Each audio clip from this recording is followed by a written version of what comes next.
That check. Game check. That. That.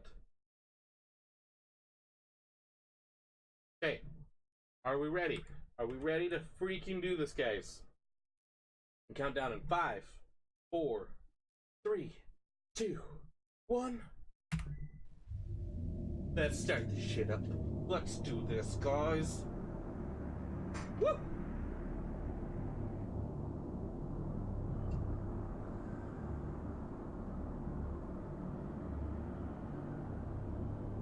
Cross, how you doing, brother?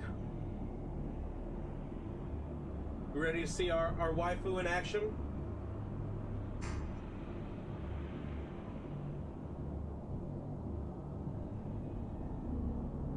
Drinking like a rock star. Hashtag gonna get that sub 3. Pretty good. Missed a stream last night because I was doing some 14. Well, brother, you didn't miss much. You just missed me failing to get that sub 3 hours last night. But we had fun. We had a few new people hop in the stream last night. We had Dubstep. We had Barry. Who else? There was one more that stepped in. He didn't hang out for as long. Oh, what was his name? I think it was Knife Fury?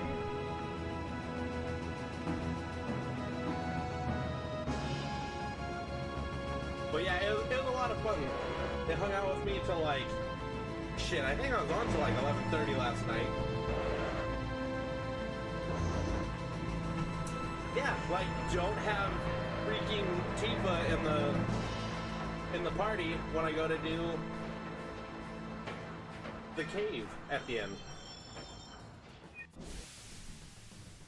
Okay.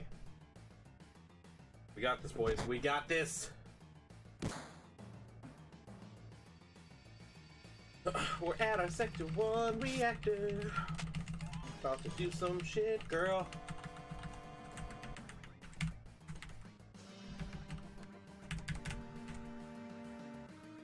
Okay, so, very first thing, we're going to open the menu, we're going to turn our cursor to memory, we're going to turn the ATB to active, we're going to turn all the text boxes to as fast as they can go, the battle speed, and we're going to turn the camera angle to fixed.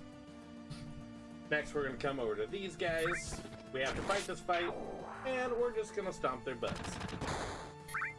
Just going to give them some of that Cloud Buster Sword action, you know what I mean, brother? Oh, watch them spin that. Yeah. Zach will be proud, brother. Ooh, and we got an extra potion. So we're gonna come through here, talk to the boys, and our waifu. Jessie the waifu! The one and only. We're gonna get to name Cloud. We're gonna just shorten his name up to C. Now the reason we shorten his name to C is when the chat boxes happen, it goes just a teensy bit faster if you shorten their names up. The text boxes appear letter by letter.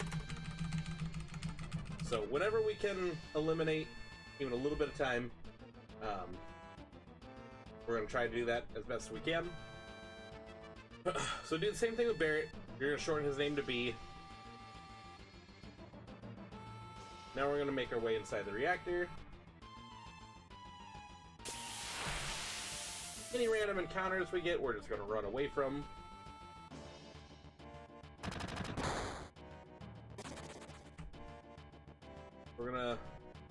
We're gonna get over here. We're gonna run to Barret.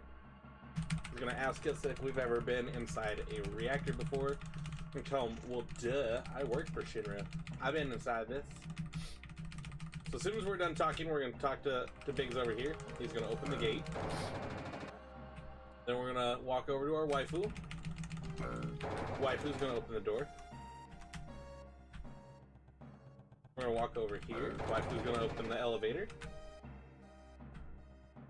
Gonna walk over here, hit the button on the elevator. As we're going down, we're gonna have a mini chat sequence with Barret.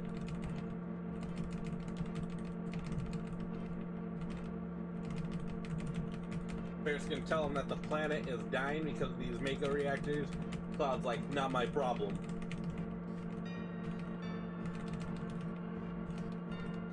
Now that we're done with that, we're gonna continue making our way towards the reactor.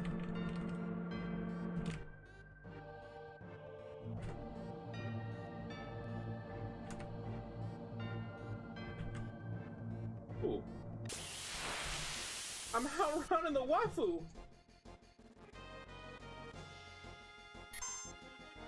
Again, just run from these battles. This is like my least favorite battle because these guys take forever to actually set up their attacks. We're gonna go through this door. We're gonna jump over this little gap. Jesse's gonna tell us how ladders work and how we actually get to go on them. We're gonna come over here, we're gonna grab this potion, go down the ladder. Head down. Now we're gonna make our way over here. Run from the battle. Dad! Oh, you resubbed with the tier 1 sub. Thank you so much, Daddy.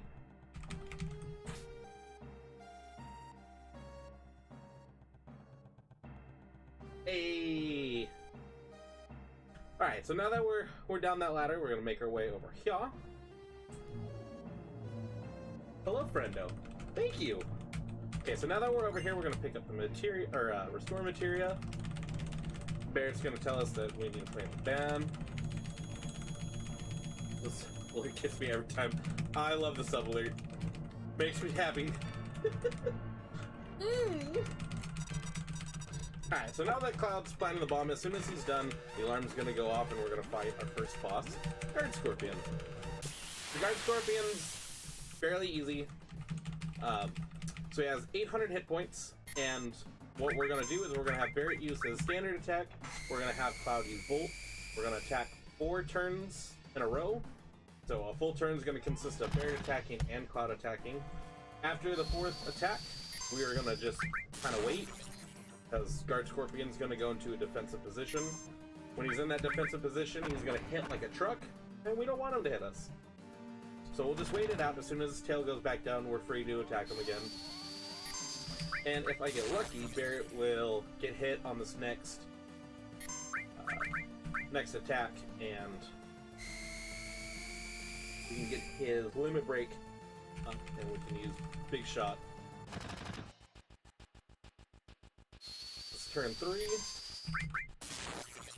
So this attack, basic attack, and this bolt will be turn 4. And then we're just gonna sit and wait.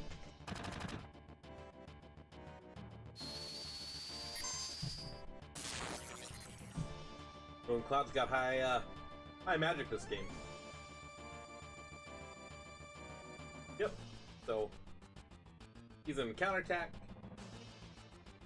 Because we're on an active ATB gauge, his tail is just gonna go down. We don't have to do anything else. As soon as his tail starts going down, you can start inputting your attacks again. And because I didn't get the limit break on Barret before the counterattack, it's gonna take us another like half turn to beat Guard Scorpion. So Barret's gonna attack, Cloud's gonna attack, Barret's gonna attack one more time, and then Guard Scorpion should be done. Might even be done right here, because Cloud's been doing a lot with Bolt. Yeah, this attack right here should do it.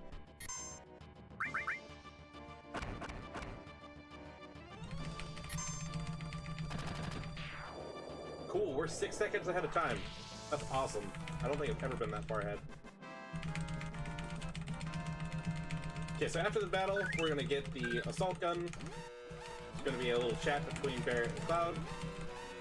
And the detonator is gonna start, and it is time to get the hell out of here, man. So you have 10 minutes to get out. It only takes about 2. So as you're going back up, you're just gonna go the same way that you came in.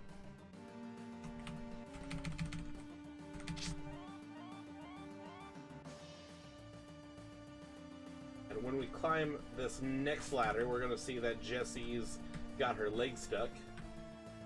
And we're not gonna let our waifu struggle. We're gonna go get her. Now, it is very important that you get Jessie at this point. If you don't, Jessie will pretty much, if you don't get her, it's going to stop your progress, because you need Jessie to open one of the doors. Without her, you can't open it. So just get Jessie.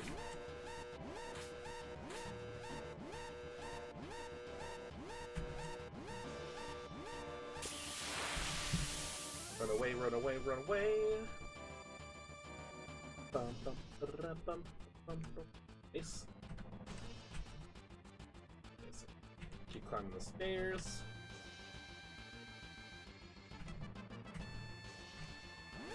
Come over to the elevator, hit the button.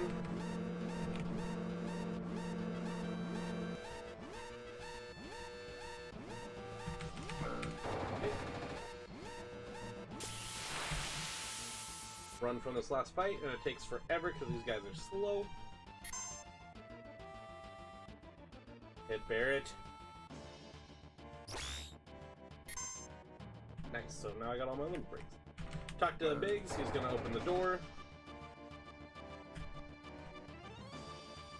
And now we're done with this reactor.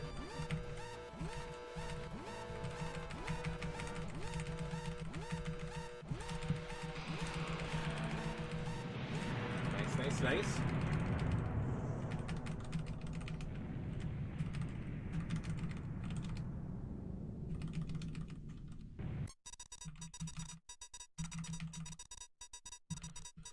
So after the explosion, your way out kind of got cut off.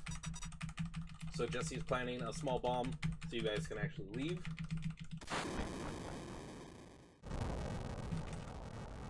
As you guys exit the building, Barret's going to say that we're going to meet up at Sector 7. Start planning the next heist. Next job. Cloud wants his money. Barret's like, you need to come back with us if you want that money, son. And Cloud's like, bitch, better have my money. So now we're at the town square.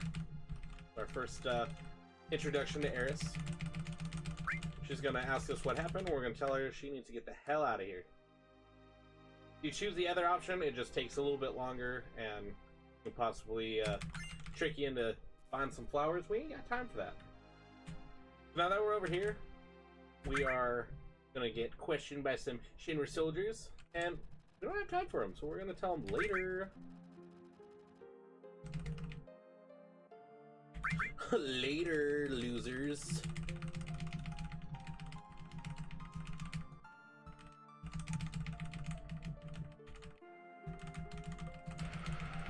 Okay. Cool, we're still 6 seconds ahead. That's a great time. Alright, so since Cloud yeeted onto the train, we're gonna see a little chat sequence between the rest of Avalanche, and they're kind of bummed out. They think Cloud either got captured or killed. Little do they know, Cloud's on top of the train, about to do his hero landing.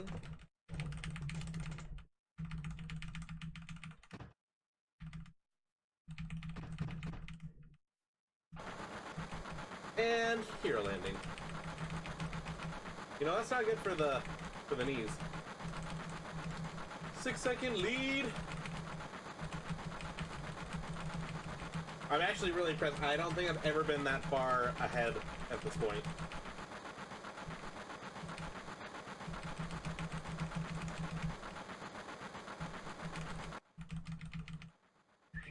Yeah, sweet. Dude.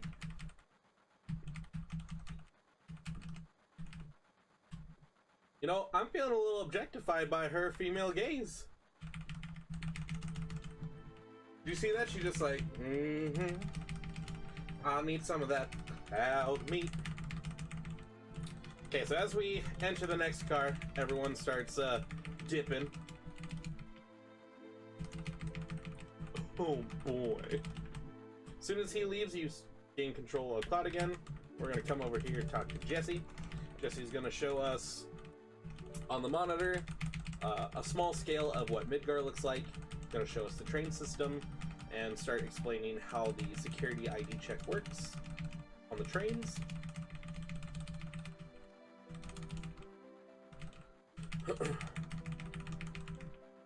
So, an alarm's going to go off. That's the security ID check.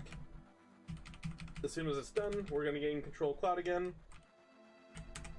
We're just going to move him a little bit behind him and in front, and then he's going to be talking with Barrett.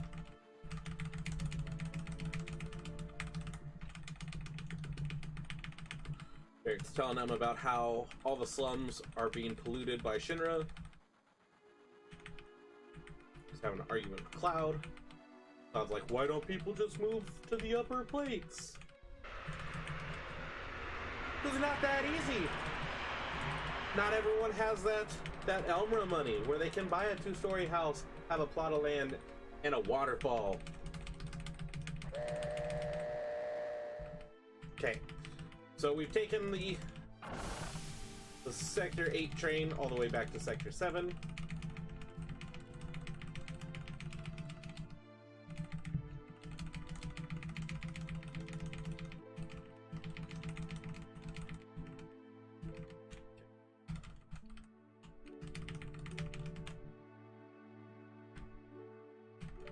We're gonna have a little powwow. We're gonna meet back at 7th Heaven.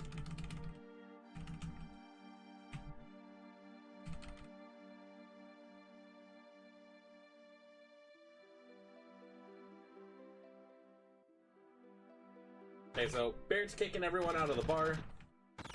So, kind of found this out as I started speedrunning this. So, as soon as you gain control of Cloud again, you have to wait till everyone goes into the bar before they'll actually let you in.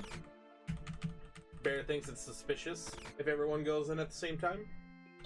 So, as soon as everyone goes in, you can go in. Come over here, and you get your introduction to Tifa. She's gonna ask you how the mission went. Then you're gonna name her. We're gonna shorten her name to T. When we gain control, run back towards the door. Barrett's gonna come storming in. He's gonna pick up Marlene, and everyone but Tifa's gonna head down to the Avalanche hideout.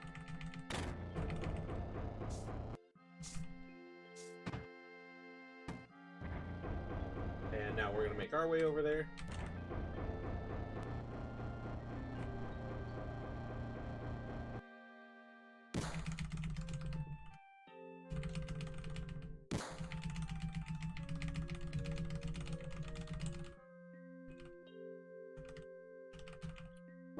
Now Barrett and Cloud have a little misunderstanding.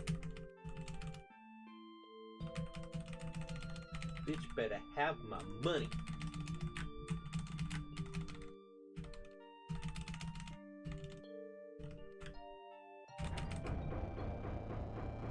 So after that, you come upstairs, and as you try to leave, Tifa comes up, and we start a cutscene going back to what, 7 years ago, where you made a promise to Tifa saying that once you become a world famous soldier, first class, that you would you'd come back and save her if she ever needed it.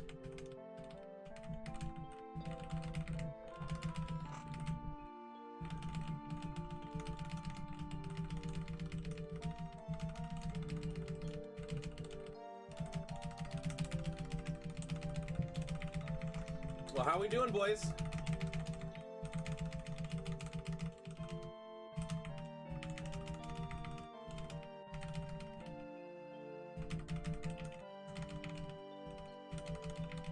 Very touching story.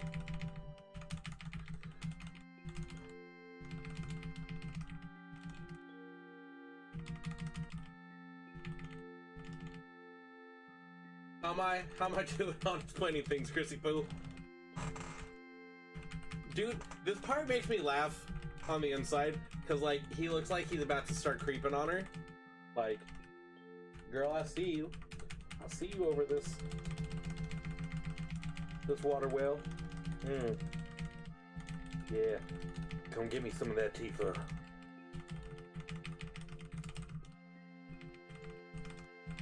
When you become famous, will you be my hero? Will you come save me?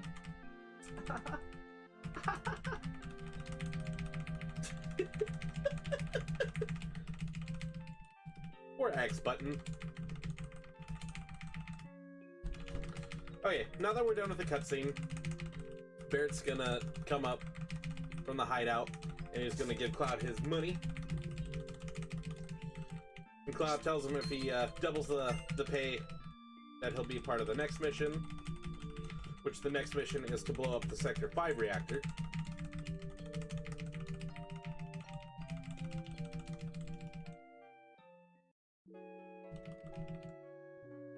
And top tier commentary for not knowing the premise of the story. I know a little bit. Okay, so after our little nappy poo, we're gonna come up here, we're gonna talk to Barrett. He's gonna ask us to teach him about materia. We're gonna tell him, you wanna understand. Saves a bunch of time, so we don't have to learn how to use materia. And then we're gonna leave a 7-year-old girl to run a bar. Okay, so after you leave the bar, we're gonna come down to the weapons shop and come talk to this guy, and we're gonna buy 19 grenades, and then we're gonna leave.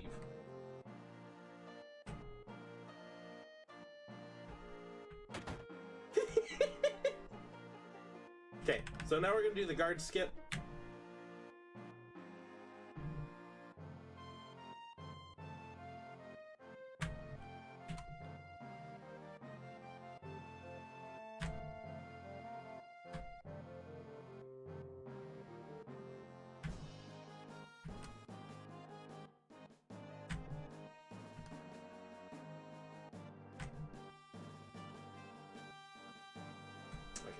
Up. Yeah, so my action key is set to X, and this run has done a number on my X key.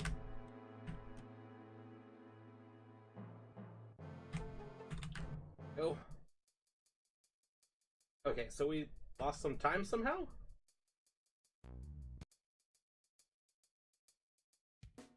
I screwed up the... Yeah, we lost a lot of time. How?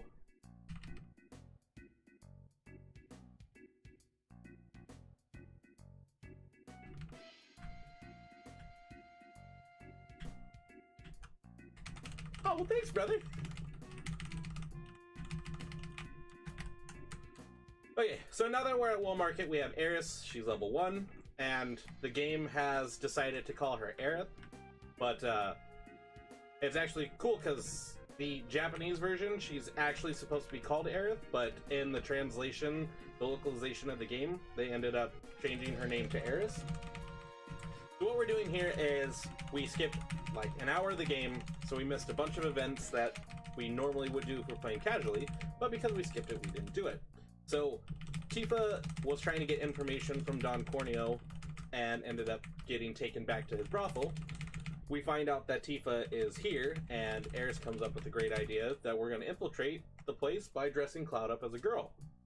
So what we're going to be doing here in the Wall Market is we're going to be getting about 4 pieces to dress Cloud up and make him a pretty girl. So the first item we're going to get is the diamond tiara from this guy. Pretty much what he wants is he wants to know what's in the vending machine at the inn, and we're going to bring it to him. After this, we're going to come over here to the restaurant, and we're going to sit down. We're going to have us some Korean barbecue. It's going to be 70 gil. Once we get the food, we're going to tell the chef that it's alright, and we're going to get the pharmacy coupon. So with the pharmacy coupon, we're going to go to the item shop that's just down the road from here, and we're going to pick up the digestive.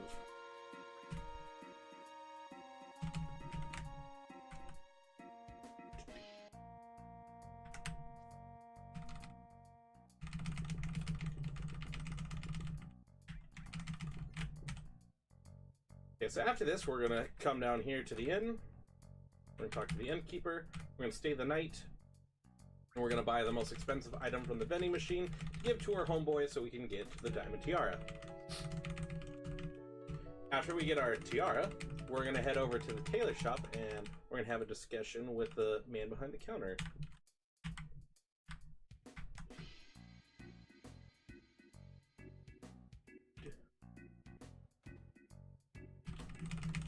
I got it, brother.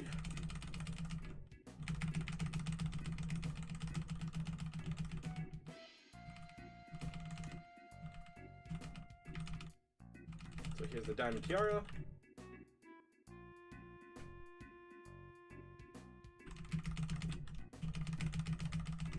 So this guy tells us that his father's actually the one that makes the dresses at the shop, and he's in a little bit of a slump, so he's getting plastered at the bar.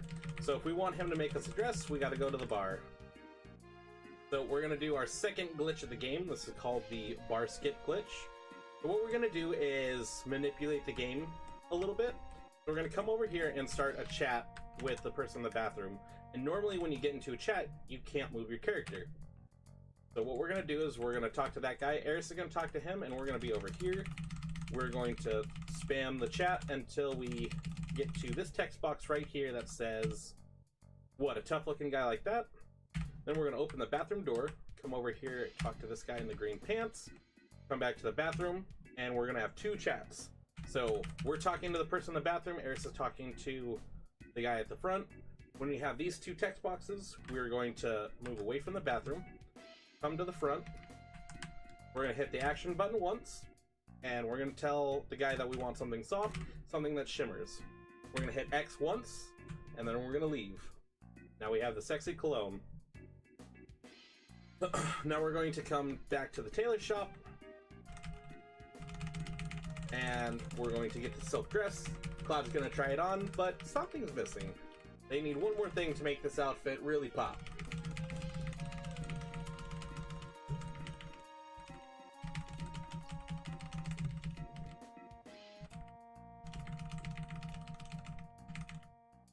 So Eris finds out that if we go to the gym, we can get a wig, which will really complete Cloud's outfit. So time to go mess with some dude bros and go get us a wig. We can talk to this person. He's going to tell us that if we beat Big Bro over here in a squatting contest, then he'll give us the wig that we want.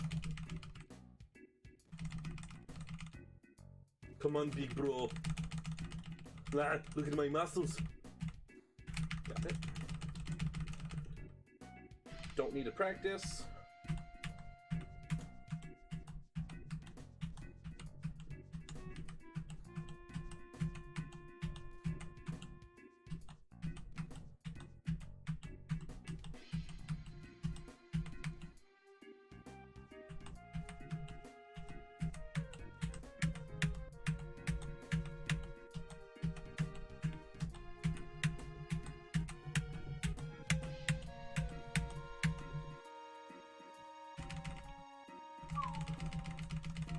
Actually, a twerking contest?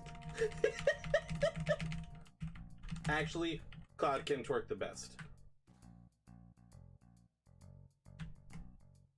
Yeah, so we're a little bit behind now, which is a little unfortunate, but we're gonna come back to the tailor shop. We're gonna completely try on the outfit, and Cloud's gonna be the prettiest of ladies.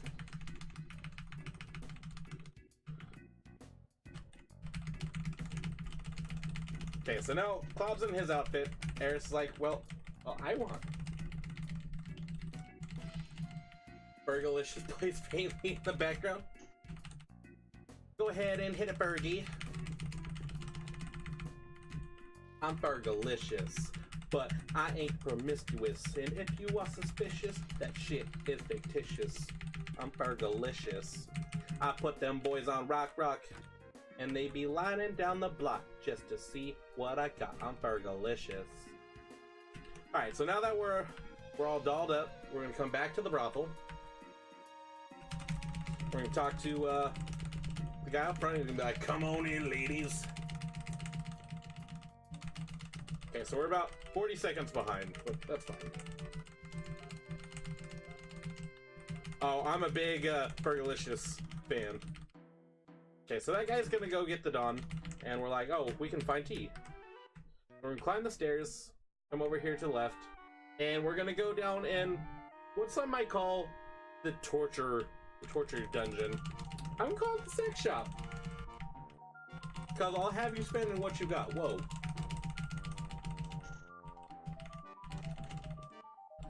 See, I think this is just for bondage and shit like that. This is some kid-friendly stuff here.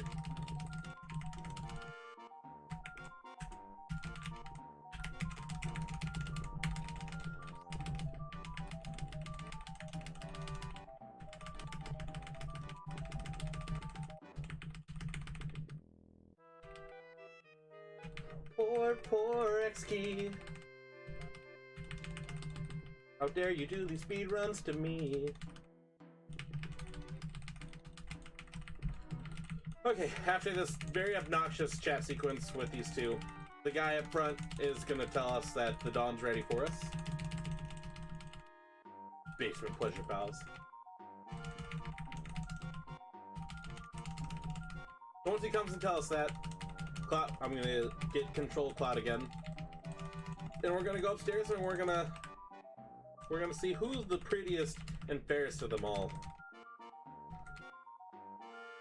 Now, the reason why we get the 4 items that we get for Cloud is to guarantee that the Dawn will pick us in this situation. If you don't, it's not the end of the world. It just costs a bunch of time for the speedrun. You end up going to a different room and you have to fight all of his cronies. Which it would have just been easier to pick up all the sexy items.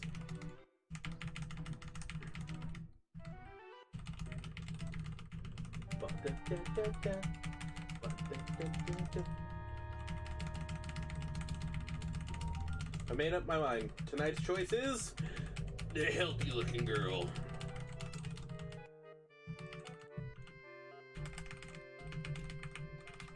And then the Dawn tells his boys that he can have what's left.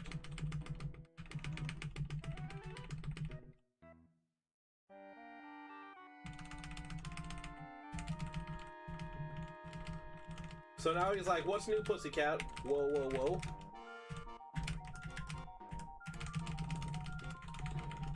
So you're gonna do the option, and then, yeah, his name is B. That's the quickest way out of this, this little sequence. Cloud, then reveals that he's a man. The Dawn is stunned, and pretty much the group tells him, tell us what the hell's going on. So he tells them that Shinra is planning on destroying Sector 7 by blowing up the pillar. And as the team is about to leave, he asks them if they know why he would tell them the truth. He's like, because you're not making it out of here alive. Wahahaha. And then he pulls the sex lever to send us to the dungeon, aka the sewer. So now we're gonna have a little cutscene with the Shinra headquarters. The president tells Reeves, who is the chairman of urban development, what he's planning on doing, and he's like, boss, how about no? How about we don't destroy Sector 7?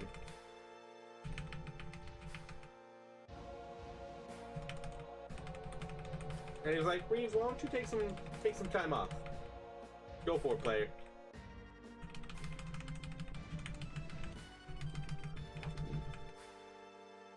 And his mouth's wide open.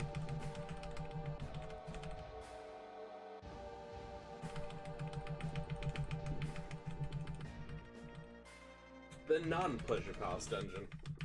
Okay, so now that we're in the dungeon, or the sewer, we're gonna come talk to Tifa, then we're gonna talk to Eris, and then we're gonna get our second boss fight, the sewer monster. And I don't know if it's APS or if it's apps, I don't know what he goes by, but again, it's a pretty easy fight.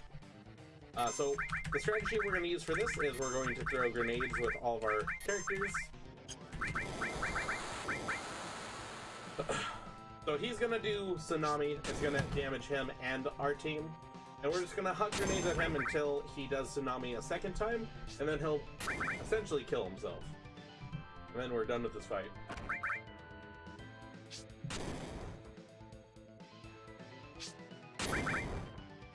Yeah, I don't know if I lost so much time.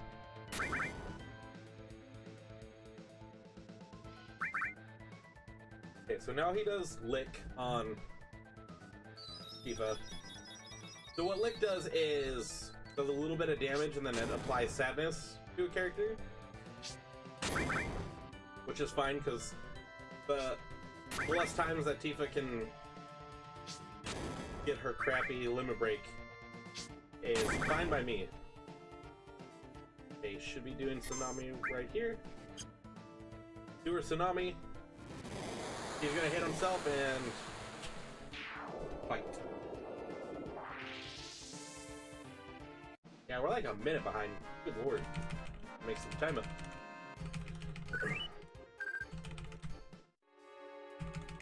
Okay, so get through this. Climb the ladder.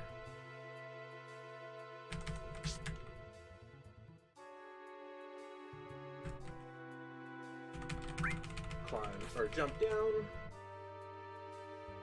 So we're almost out of the sewer. We're gonna make our way downtown, walking fast. Ooh, made it with no battles down here. Okay, so now that we're above ground, we're at the train graveyard just outside of Sector 7. So we're just gonna make our way through this area, be grabbing any of the items that we see along the way.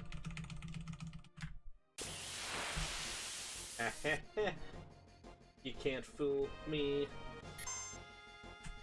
We got a preemptive. No. Okay. Climb the ladder. We're gonna grab this high potion right here. Gonna hop up on this thing, go around town. Gonna pick up this potion. Climb up the train. Climb down this ladder. Get inside this train. Cloud. Okay, we're gonna run over here, grab this potion. We're gonna get to this next area. So, the train that obviously isn't interactive, we're gonna hop inside of it and we're gonna push this other train out of the way. Once we're done in this train, we're gonna hop over to the other train that's obviously not interactive. And we're gonna move it forward. Then we're gonna run over here to the right, climb up here. We're gonna grab this extra high potion, jump on this train, run from our last encounter in this area.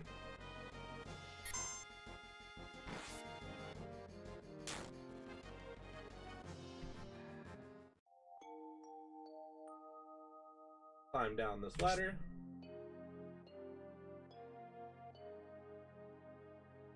And now we're back in the Sector 7 area. This is the Sector 7 train station. This is where area right outside the slums where 7th Heaven is. So we get over here and we notice that there's a giant commotion. So right now, Avalanche is fighting with the Turks. And we're gonna see one of our members do the most epic stage dives of all time. And also, the dumbest thing that I've ever heard in this game is said at this moment. Okay, so there's Wedge. Wedge stage dives. Cloud comes over to him and he's like, Wedge, are you alright?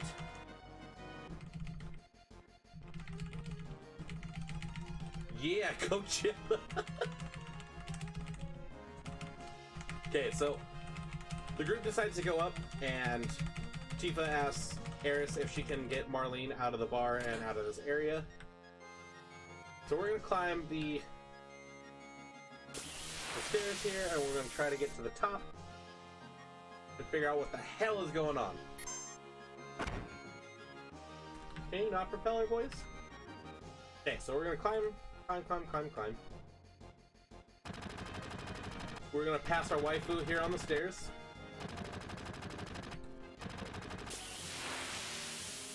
and this should be the last fight in this area. The last random encounter, I should say. Ow, brother! Stop kicking! Bye, waifu.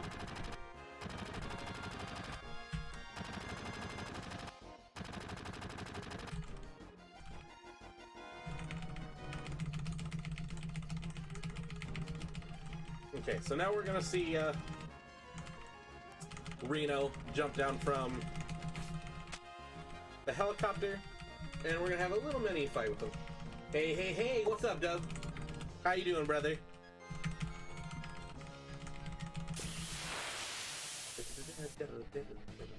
Okay, so for this fight with Reno, it's just like the sewer monster fight. We are going to just throw grenades at him. I'm gonna also have Cloud use his limit break. His limit break does just as much as a grenade does. Wait, what did you just do to Cloud?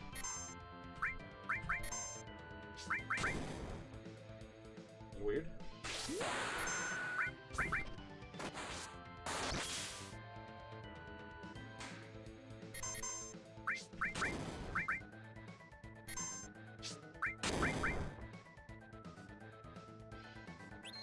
Good, man, just living the dream. Perfect, perfect, perfect. Okay, so where are we? We're less than a minute. Okay, so we caught up a little bit of time. Okay, so Reno leaves. Tifa's gonna come over to the control panel and she's gonna be like, I can't figure this out. She's gonna have Cloud try. Cloud's like, this isn't a normal bomb. And then we see Sang with a captured Aeris. So Aeris is gonna make a comment saying that everything's alright.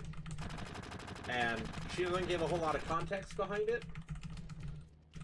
But here in a second, the pillar is going to explode and start coming down. And we're like, we gotta get the hell out of here, man. Bitch, I don't know computers. Girl, you seen these breasts? I don't need to know computers, I just gotta look good. Also, I can fight. I can scrap with the best of them, because I'm Tifa. Wow. Okay, so we're gonna come over here, talk to Barret, tell him to get his ass over here on this wire. Get Tifa over here, and then Cloud hops up. And then it's gonna do a mini cutscene of us getting out of Sector 7 and the plate above crashing down.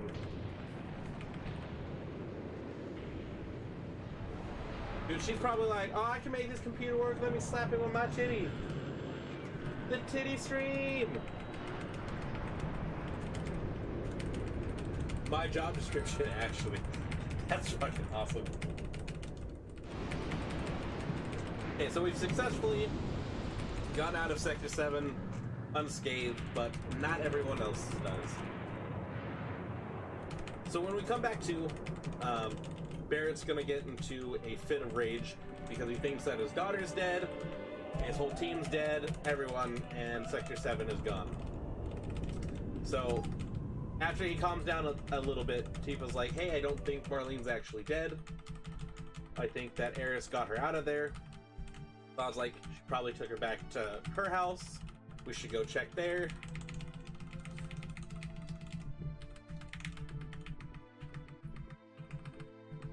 That T-Life dough.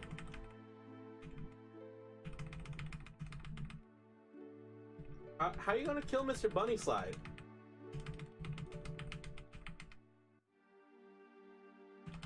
Tells Barret about the Thunderhead incident. Barret laughs. Cloud cries. I yell at students and challenge them to rap battles.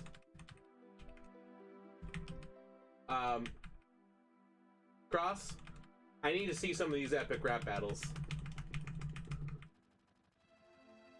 Blur out the kid's face. I need to see you schooling some kids.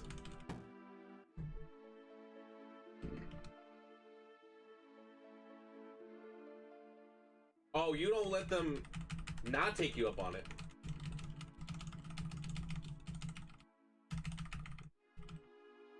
You just start rapping, you start dissing their mama, then they gotta come at you with some hot fire.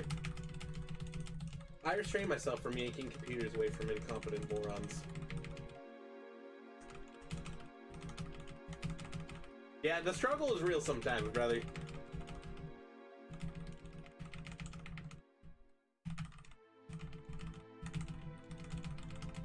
Trying to make sure people know what the hell they're doing. Pro strats. Guarantee rap battle's gonna do that next semester. Like, sup, Kyle? My face ain't no drywall, so you ain't gonna punch it.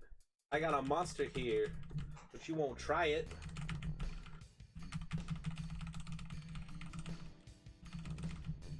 My name is Cloud, and I'm about to have a nervous breakdown because I got Genova and Mako energy flowing through me. My run last night was a little bit of duty because I didn't make that sub 3 hour mark. Look at that hand. His name is Stan. Oh! Random encounter with a house. He's gonna shoot me with the Hell Bomber. How the hell is a house gonna shoot me? The house just jealous because he ain't me. My rap's terrible tonight, but that's alright because I haven't been drinking. Someone give me a PBR. Okay, so now that Cloud's had his nervous breakdown, we're gonna walk through Sector 6 and come to Eris's house, who is the most amazing property for anyone in the slums. So we're gonna grab the ether from the garden, we're gonna come into the house, and we're gonna meet her adopted mother, Elmra, who tells us a little bit about the ancients, tells us a little bit how she became Eris's mother, and a sad story about how Elmra lost her husband in the war. Lives in the ghetto. Yeah, she has a fucking waterfall, a 2-story house, and a huge garden. Meanwhile, just outside of her home, people are living in a bus. A broken down ass bus. Some have some houses made out of like some sheet metal or some shit.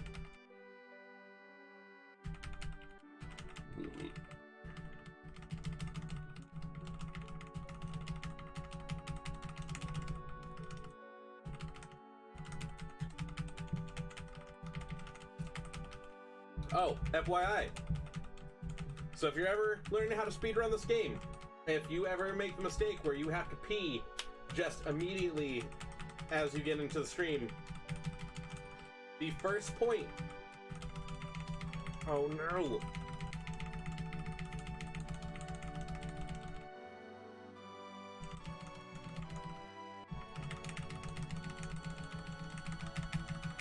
Oh, god damn you, voice meter.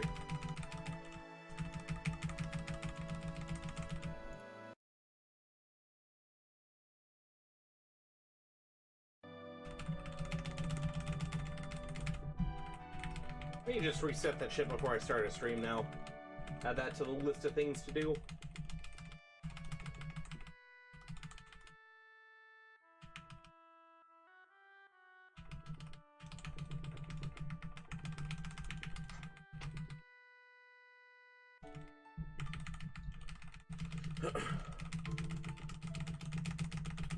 So we lost a little bit of time because of that, but not too bad. Let's see. We got 10 minutes before we need to be... 10 minutes and 10 seconds before we need to be beating the Mighty Grunts at the top of the Shinra building, or top of where we can get to it without a keycard.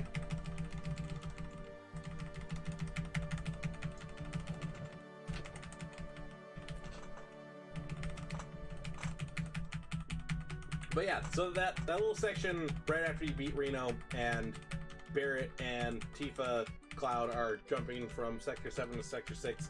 That is the first time you can walk away from your computer or console and go pee, come back, and still have time before you have to deal with chat boxes that you can't just ignore. Pro strats for tiny bladders. Am I right, brother? Okay, so now that she's explained that, kind of told Barrett that he was a shitty dad for kind of abandoning Marlene.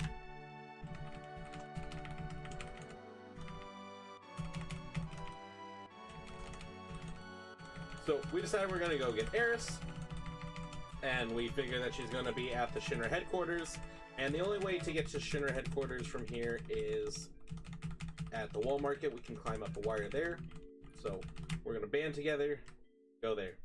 Before we head out, we're gonna stop at the bus, and we're going to sell some shit. So we're gonna sell all of our ether, we're gonna sell our assault gun, we're gonna sell our Phoenix Downs, and we're gonna sell 5 of our potions. Then what we're gonna do is we're gonna come and buy 51 grenades. Now, super important, you need to make sure that you have at least 300 gil before you leave this area.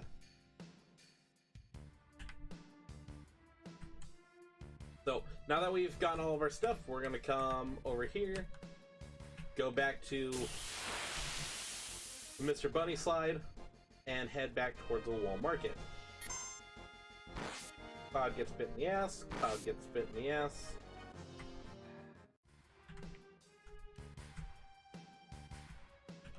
We're gonna climb up this beam, come down here, go boom.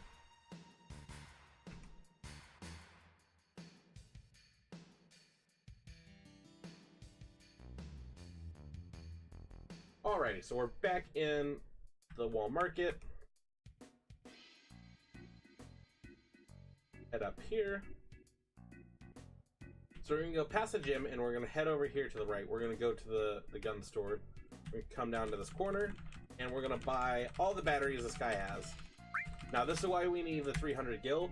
You don't get the batteries until you buy all three of them, so you need to have at least 300 gil to make this part work. So once you have the batteries, you're gonna come talk to this kid.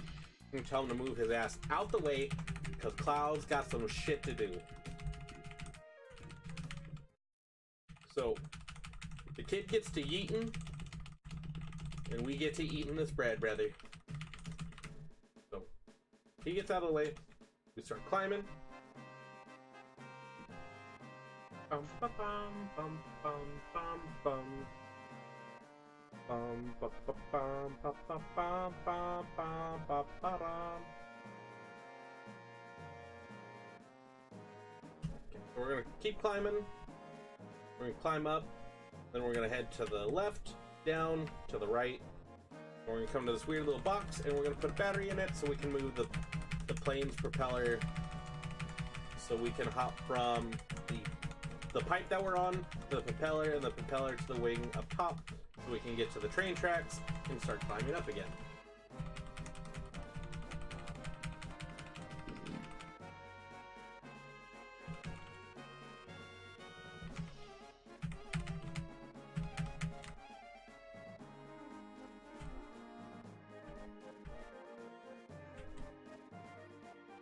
Okay, so now we're going to climb up. We'll put our second battery in. We're going to climb up this. And we're going to wait till this pendulum swings back towards us. And if you mess up, that happens.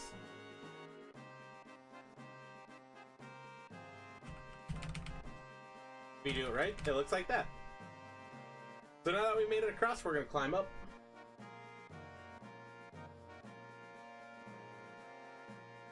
Keep climbing, keep climbing.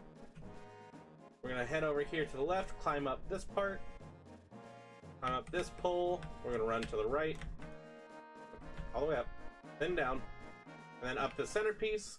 And now we're in front of Shinra headquarters. And we skipped a huge chunk of the game.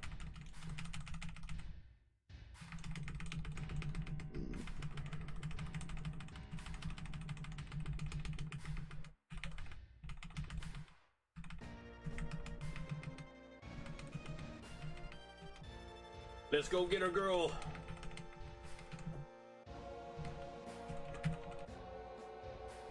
So we're about to have a chat sequence between the group, and they're kind of trying to figure out what they should do. Barrett thinks that we should storm the gates, go through the front, and Tifa's like, no, we should be sneaky. Should just bust in there. So, it's going to ask you to choose one of the options. It does not matter what option you choose. Really doesn't matter. All you have to do is come over here to the left and start climbing these stairs. They are the stairs that never end.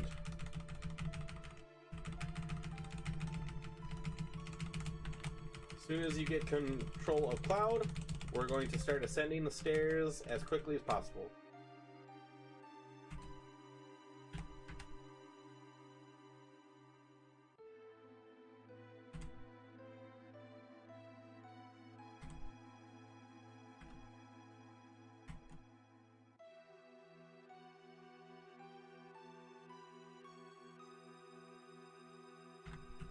So as you're climbing, Barret is going to do nothing but bitch and complain about how many stairs there are, how Shinra's just bad. Starts talking about it in the third person. Oh, Daddy wanted to see you one last time, Marlene.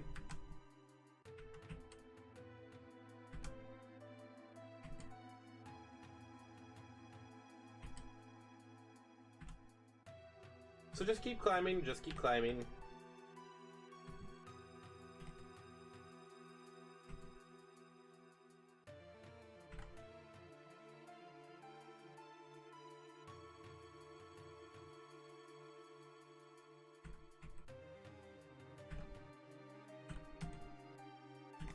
Just gonna keep climbing and climbing, because climbing never ends. I've got thunder thighs, my friends. Also, my butt looks great. Okay, so when you get to the flight of stairs where Barret asked, are we there yet? This is a very important little section of the stairs that we're climbing. So as we're going up, there is going to be an item on the staircase. You absolutely have to pick this up in the speed run, or you're ripperoni. So it's right here. Pick it up. We're going to be using that elixir later for a lucky 7 strat against Materia Keeper.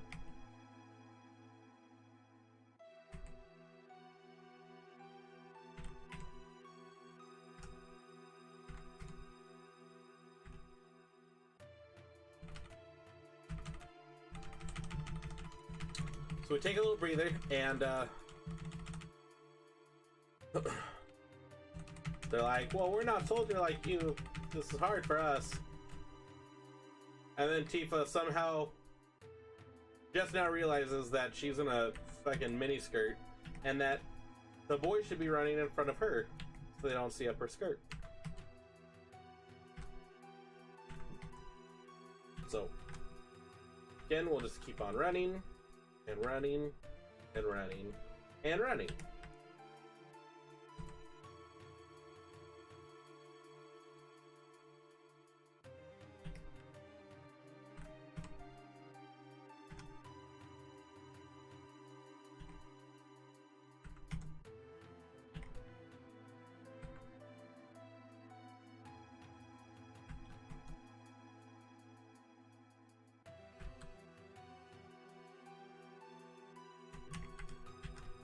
I think this is the last flight of stairs.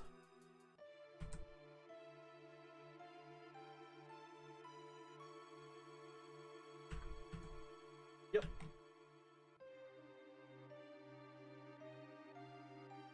Alright, I got 17 seconds to be done with the mighty grunts.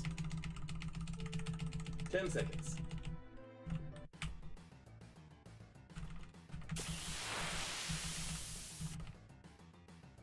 Okay, so what we're gonna do here is same thing we've been doing with every other boss. We're just gonna be throwing grenades at people. So, to beat a mighty grunt, it's gonna take 2 grenades each. So the first grenade thrown at them is gonna destroy their armor. The second one is going to kill them. So we're just gonna keep unleashing grenades on these guys.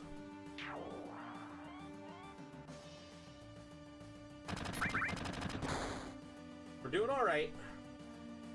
We're about to come to our first, my first fuck up of the run, or hopefully not a fuck up.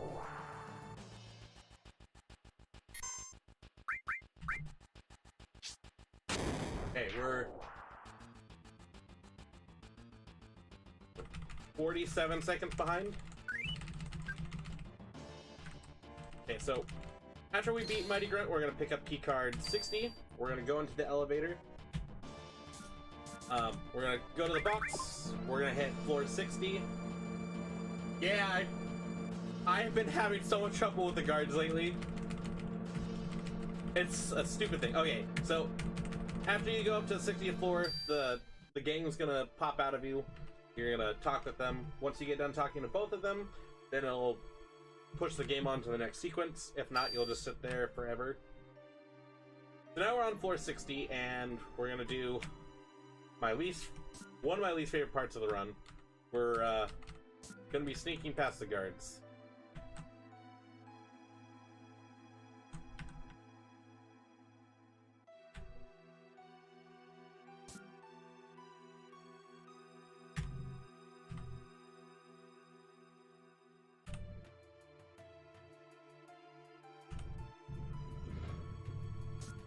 So just be uber careful. We're just gonna play it safe.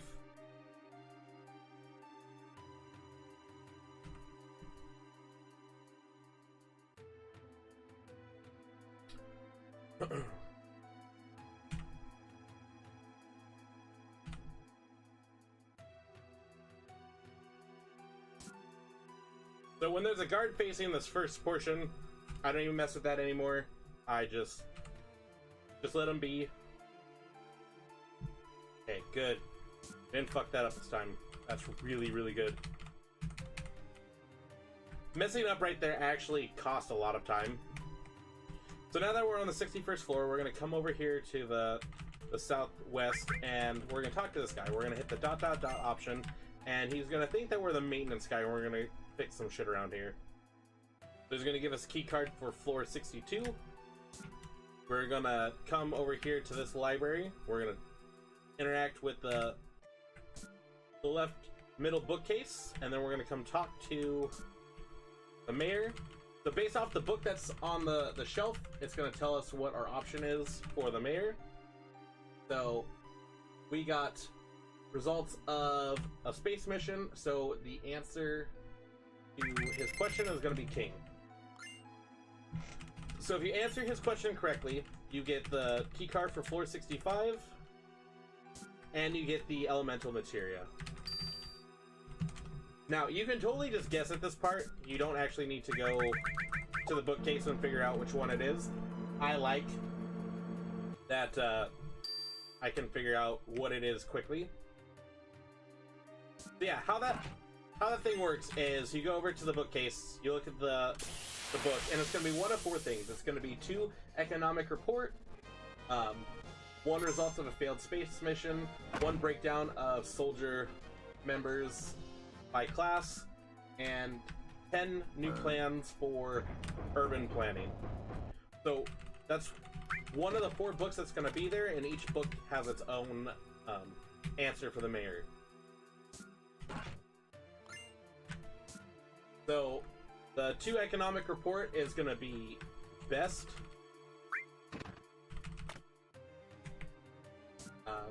Results of failed space mission is king.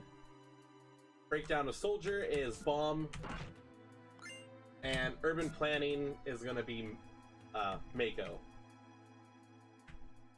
So those are the only options that you can use for the mayor's test. Any of the other answers aren't actual answers.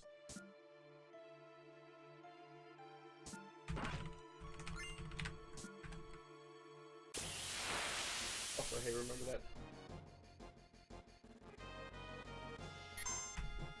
that? Also, hey, remember that 47 seconds isn't that big of a deal?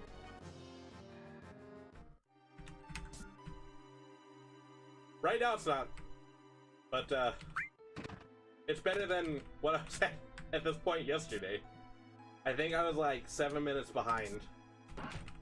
Because I fucked up the security guard thing, and I lost at Rufus because of bad RNG.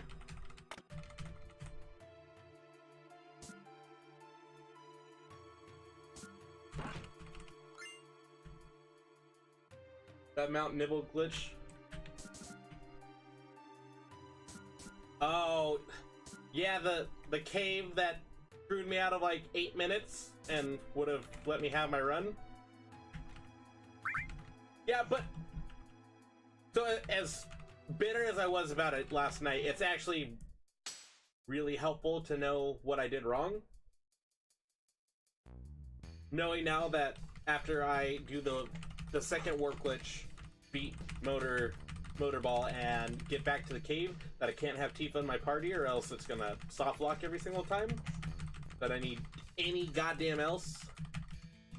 So we'll just put Barret in the party after that.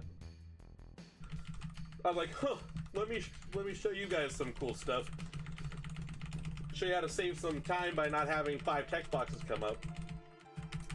I would much rather have 5 text boxes come up than have to restart the game 10 goddamn times to a constant soft lock that could be dealt with by not having a goddamn Tifa in my party.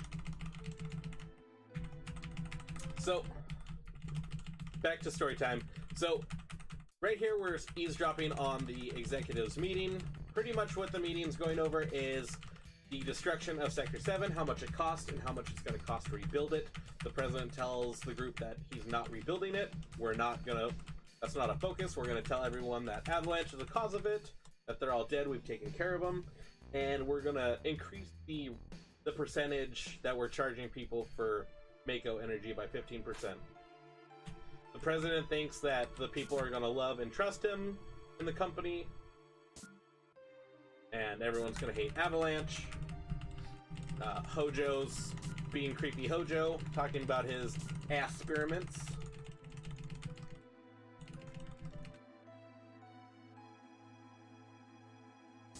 So now we're going to follow Hojo up to floor 67.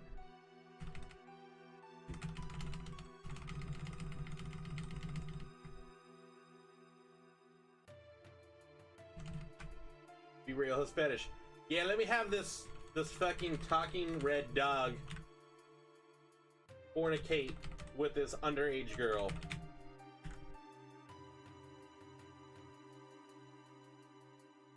We're gonna come over here. We're gonna walk forward. Cloud's gonna do a shitty ass job of hiding. He would not win a hide and seek. Let me just tell you this, brother. So this guy comes up, tells him that his specimen's ready. Can't even barely look to the left to see Cloud there. Hojo's gonna poke the glass and leave Red 13. Head up to floor 68. We're gonna pop out the corner and Tifa's gonna inspect Red 13, and we're gonna look over to the right and notice that there's a Jenova chamber there with the Jenova specimen inside of it. Isn't she still like a teenager in this game? Or is she an adult?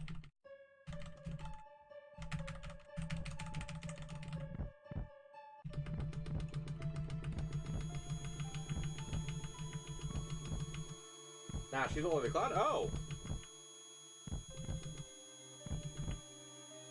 Well, thank you for the correction.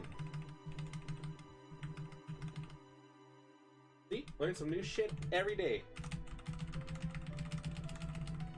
Okay, so we see the Jenova specimen has an eyeball on her titty and no head. Okay, so we're gonna come over here, we're gonna get the poison materia out of here, and we are going to heal up our boys all the way.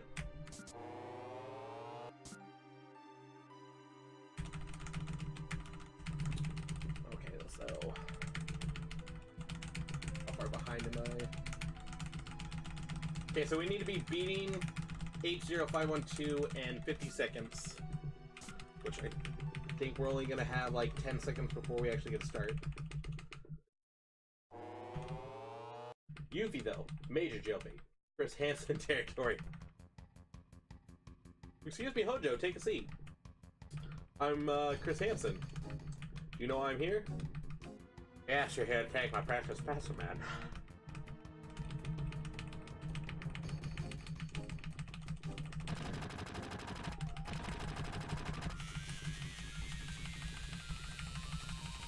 Yuffie's built for some heckin' head pats.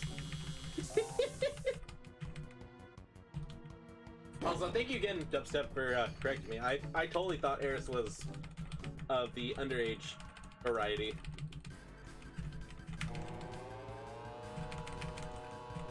That Hojo voice, spot on.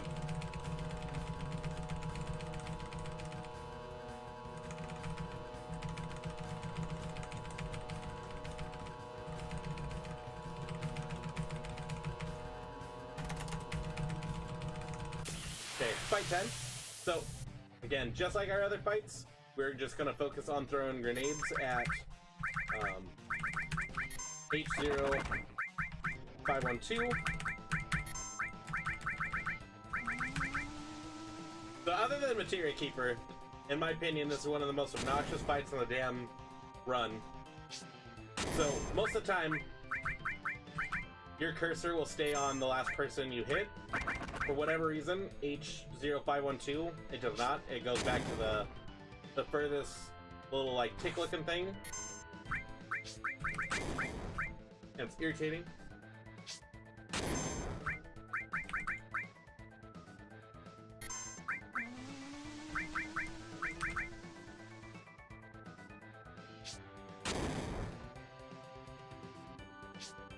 I haven't been counting, but as soon as we get 8 grenade hits on H0512, he's donezo. Just like that. That was a pretty good run through him.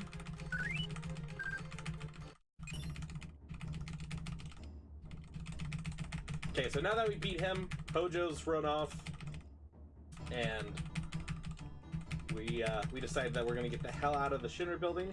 So we're gonna head back downstairs to floor 66, and we are going to take an elevator ride.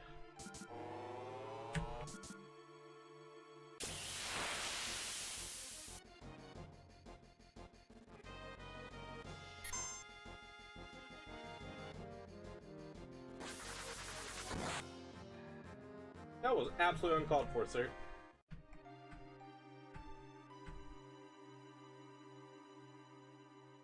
Okay, so yeah, just gonna make our way around, go through this door, go downstairs, come out this door, go to the elevator, and as we interact with the panel, Rude from the Turks and Sang from the Turks is gonna come in and capture us, and we're gonna go upstairs.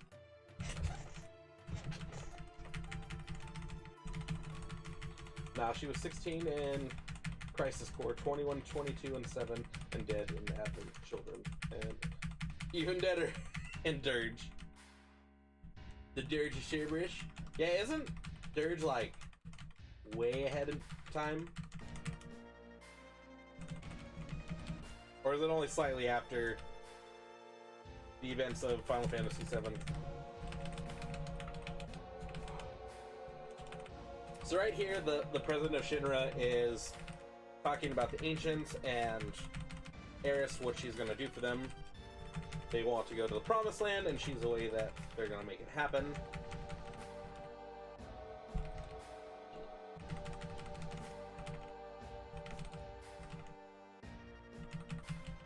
Okay, so it's not very far after that.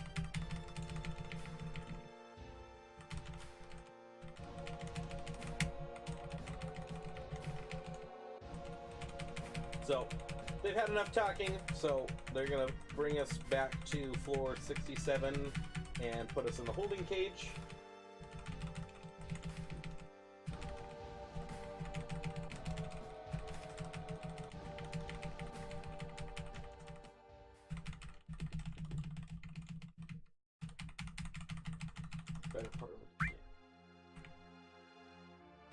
Okay, so we're gonna come to the door, we're gonna click the option, I wonder how Eris is doing. Eris is gonna get her ass up, and we're gonna have a talk. Better part of a decade if you factor in before Crisis and Crisis before Crisis. Wait, was there a game that's before Crisis Core?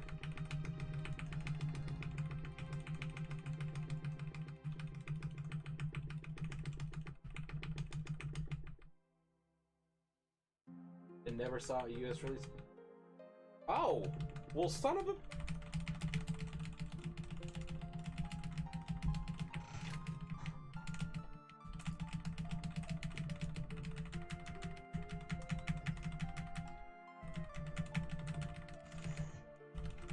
mobile game on some Japanese stuff. Oh, it's a damn mobile game. I got all excited. Okay, so after you get done having this chat sequence with Air, she kind of tells you a little bit about what she knows about the Promised Land and the Ancients. You go to sleep, and when you wake up, your guard or your cell door is open. And you're like, "What the fuck is this?" So you go to investigate. You come out here, and you notice that the guard is super dead, and you're like, "Tifa, wake up! Help! Something's wrong. Go look." So talk to Tifa right here. Then you're gonna grab the key card off the dead guard's body. Tifa's gonna go wake Eris up, and we're gonna go get Barret and Red 13. It explains a lot of Red's backstory. Oh yeah, and isn't that like one of the only times you capture Red 13 with both eyes?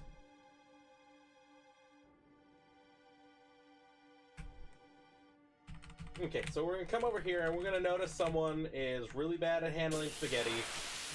They have spilled spaghetti all over the floor.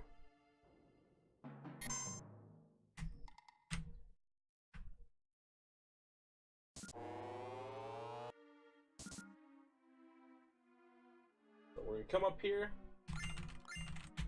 and grab these potions. We'll grab these potions here. Come up to floor 69. We're gonna keep following the spaghetti mess. Oh, that wasted spaghetti.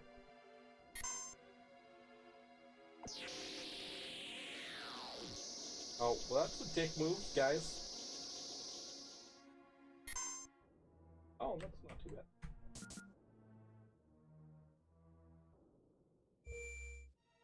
Okay, so we're gonna do a quick safety save.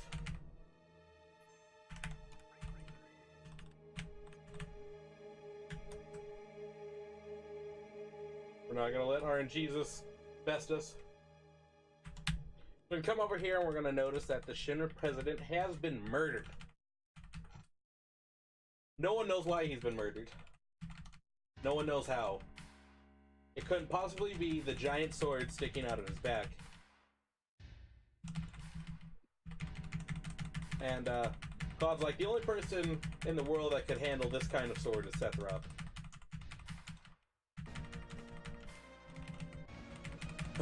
So upon our investigation, we find that Fat Man Palmer is still alive and kicking. Tells us that Sephiroth was in fact here, and he's trying to get to the Promised Land. So while talking to Palmer, we see that there's a helicopter with Rufus. So Rufus is going to ask us who we are. We're going to tell him we're an ex-first class soldier, 2 members of Avalanche, a girl from the slums, and a research specimen. Cloud is going to decide that he can take Rufus on by himself, and he's telling everyone else to get the hell out of here.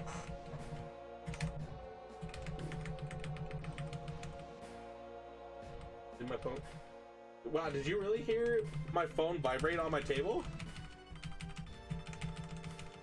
That's pretty impressive.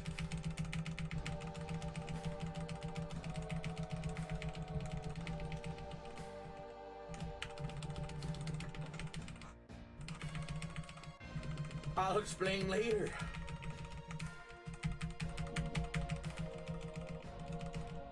I was about to say, it like literally just went off. There might be something else. I can't really hear like what else is going off in my house right now. Sorry, it was my computer. Okay, so right here, it's gonna ask if you want to switch equipment. Leave the equipment on Tifa and Cloud. So we're gonna come down here, we're gonna get in the elevator, and we're going to escape Shinra, or what we thought was an escape. So we're gonna fight our first of 2 bosses with this group.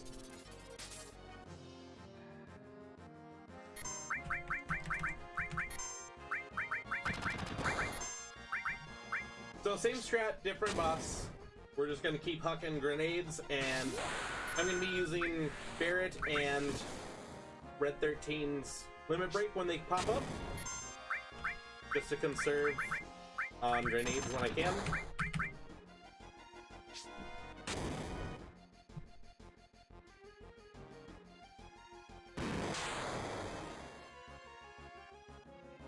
So we're a little bit behind. We should be beating Heli Gunner in about 4 seconds, but we're not going to get to him in 4 seconds, so I'd say we're about a minute and 20 seconds behind.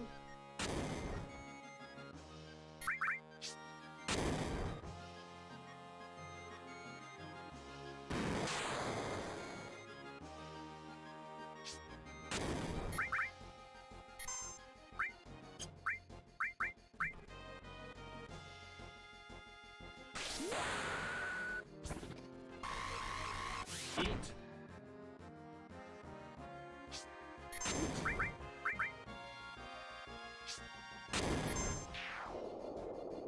Nice.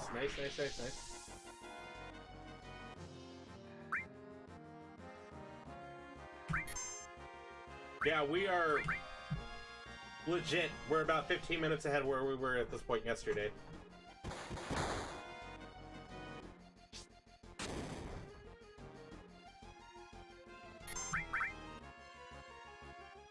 Okay, so after Aris throws this grenade, we're gonna do her Limit Break. Hopefully Cloud doesn't get hit a 3rd time in a row. Don't hit Cloud, hit anyone else. Oh, doesn't matter. You can hit Barret now. Did I say Cloud? I meant Barret.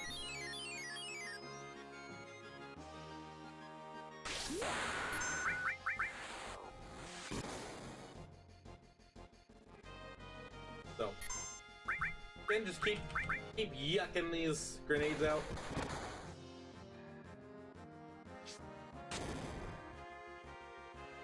I think the next grenade is time.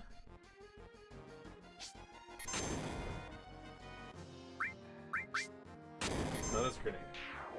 There we go. Okay, so now that we're done with Heli Gunner and 100 Gunner, we're gonna cut back to Cloud. We are going to equip the Mithril Armlet, give him a little bit more defense, and then we're gonna start this fight with Rufus. So I'm taking a little bit of a risky strat with this. I feel like it's about a 50-50 on it working out for me. So normally the strat goes, you attack the dog or whatever that thing is, and then you attack Rufus. So the way that I do it is I just go straight for Rufus. It takes 4 grenades to beat him. As long as Mr. Kitty Cat over there doesn't hit me with Bolt twice, I'm safe.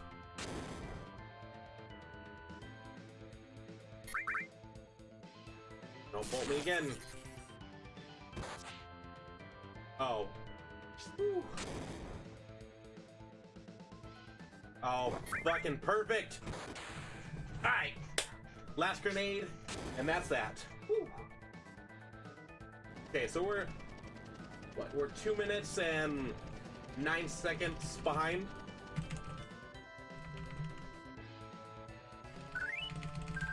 So we're doing good. So here, we're going to open the menu. We're going to equip the Restore materia. We're going to get rid of his Ice materia. So make sure that it is the Ice one that you get rid of, not Lightning. We need Lightning for the next fight. So we're going to leave the rooftop. We're going to come back down here. We're going to do one more safety save.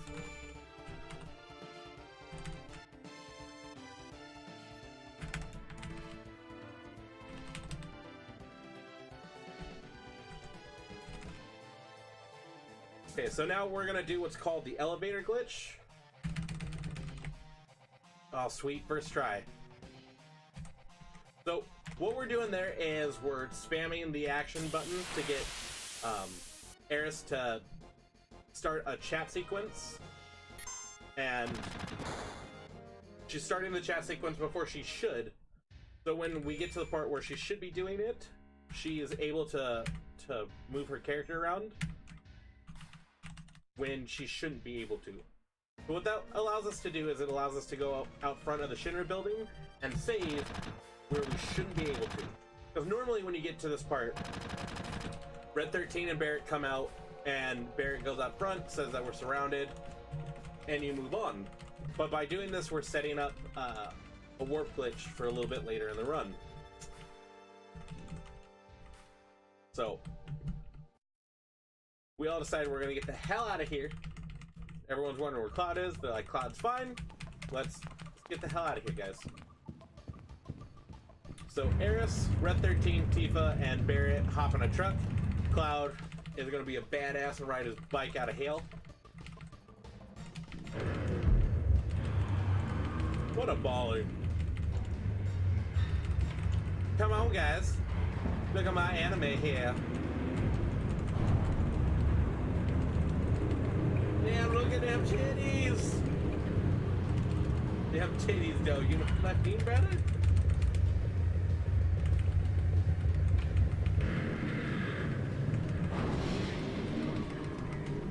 Okay, so if I get some good RNG right here, I'll show you guys a really cool trick. But I'll explain it while we're doing this.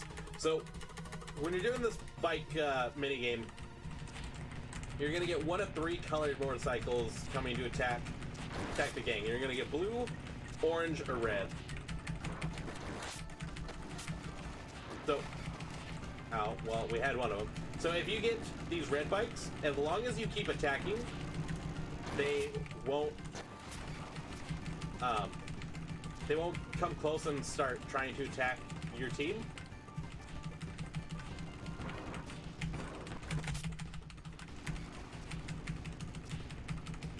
But if you get any of the other colors, they will keep coming.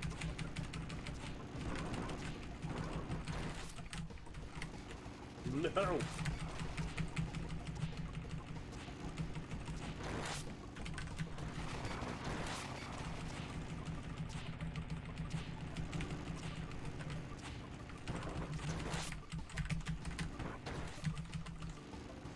So yeah, I can kind of show you with this one. So yeah, as long as you keep attacking, they'll keep the distance. There's something in their design where they're like, nope, weapon techie, me no likey.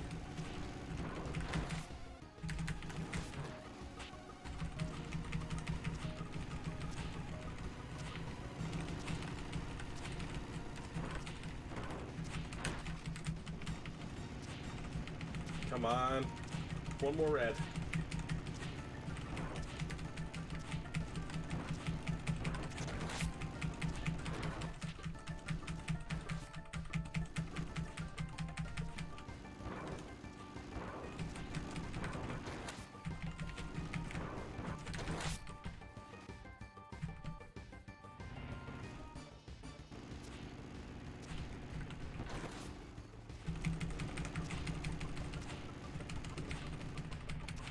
So now that we're at the end, we're gonna get a little glimpsey poo of Motorball.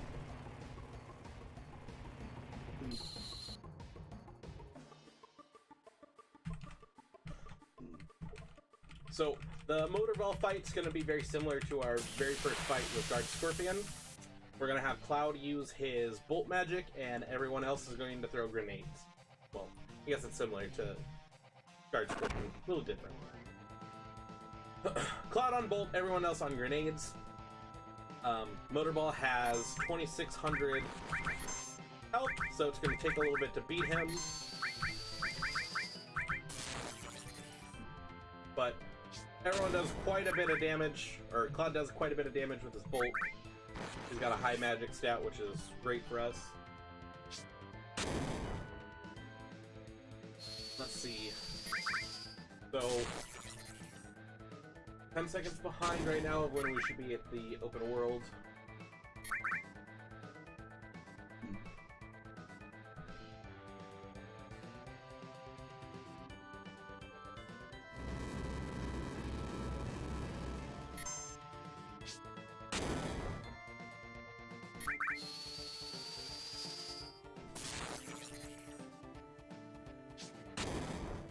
Yep, we're just gonna keep spamming this. Should not be too much longer. Beat him.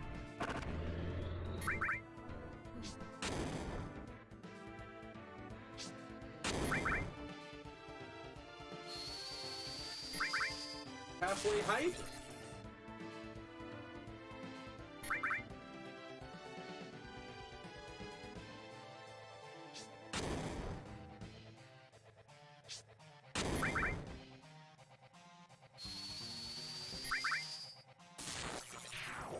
Nice.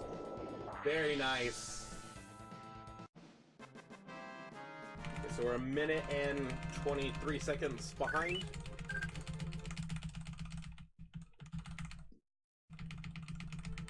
Okay, so now we have this little cutscene. So we're gonna climb down a wire and be at the foot of Midgar.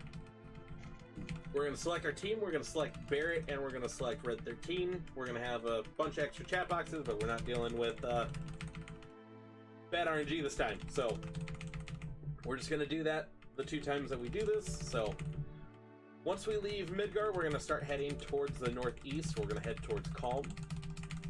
And we're going to start a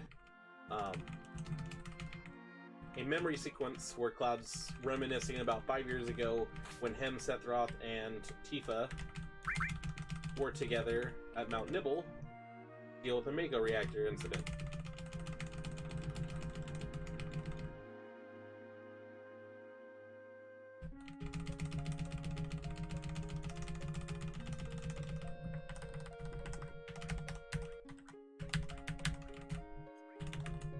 Interesting group.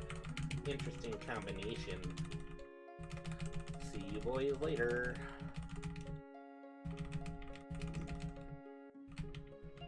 Oh! Okay.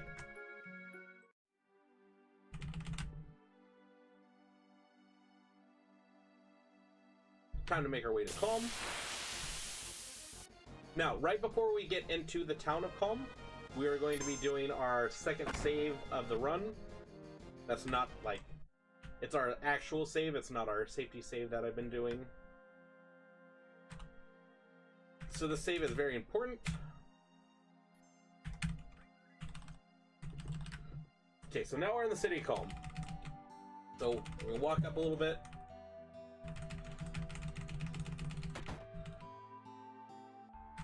Those two head for the inn, and we're gonna head to the far side of town, and we're going to pick up some supplies.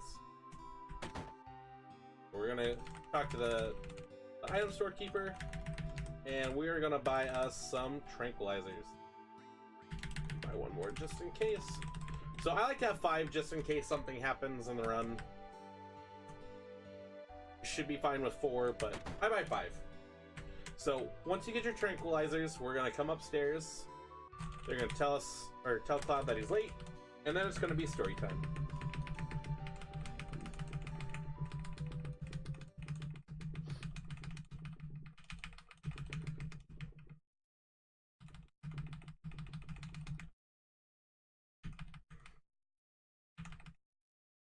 So because we skip a lot of the game, you don't actually get to find out what is actually going on with the characters and the story of Final Fantasy VII. So during this cutscene, this is actually a memory that Cloud is telling from the perspective of Zack, one of the main characters in Crisis Core. So Cloud is actually here in this memory, but the perspective that he's telling is not his. Cloud is actually the guard that has his head down to Cloud's left right now. So because of the test tube that Cloud shared with Zack, the time that he spent with him, the Mako poisoning, the Genova cells, he kind of has his memory kind of mixed with Zack's. So he's telling these stories and he thinks that he's actually, you know, the ex-soldier first class, when actually he couldn't even cut it as a soldier. He didn't even make it. He had to join Shinra's like low rank guards. Oh, bad RNG. Okay, no, that's fine. So the perspective that Cloud's telling, just realize it's not actually Cloud's perspective, actually. It's Zack's memories that Cloud has taken as his own.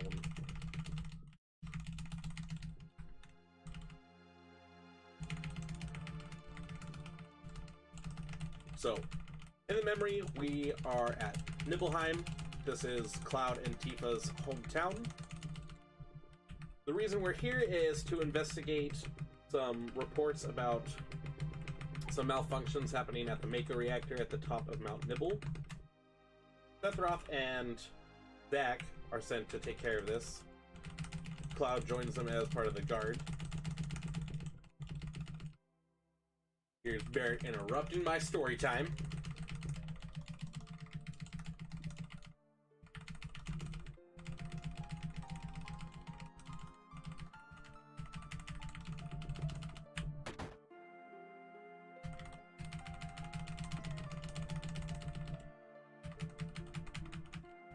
Also, you can visit your family. Okay, so we're gonna come to the inn. We're gonna go upstairs, talk to Sephiroth, and we're gonna go get some sleepy poos. When we wake up, it's gonna be the next day, and we're gonna make our way towards Mount Nibel.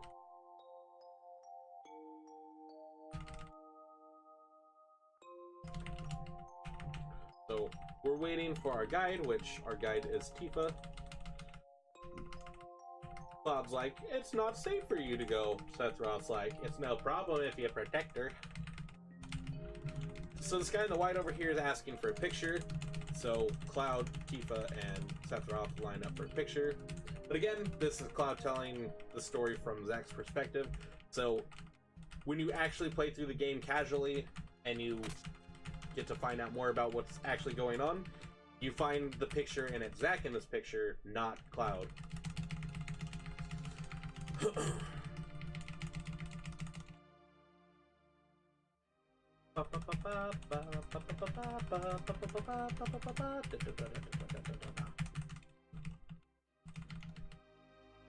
Okay, so now we're showing this really cool cutscene of Mount Nibel.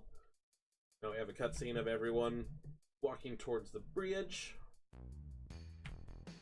So we're gonna talk to Tifa right here, and then we're gonna Super Saiyan sprint across the bridge. Yeah! When you get to her again, the bridge is gonna collapse. Everyone's gonna drop, and one of our soldiers goes missing. Sephiroth tells Tifa that as cruel as it sounds, we don't have time to look for him. We gotta keep moving forward.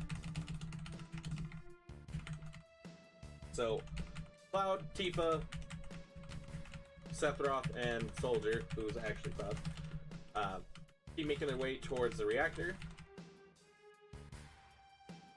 We're gonna climb our way up the mountain here. So we're inside this cave and questioning. I think it was Cloud that questions it, wondering why the cave is so colorful. Tifa, or I think Sephiroth, is the one that comments on it.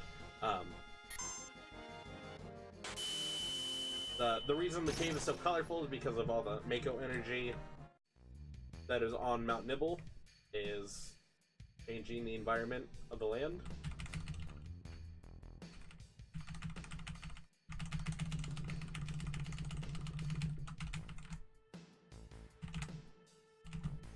And here we have a Mako fountain.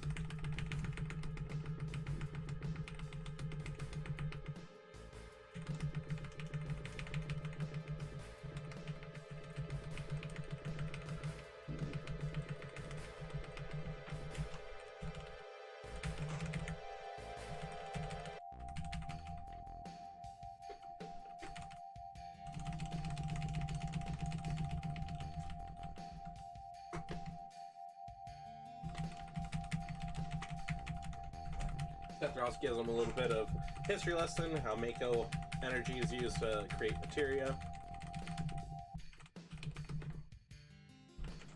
So once we leave the fountain, we keep making our way up Mount Nibel towards the reactor.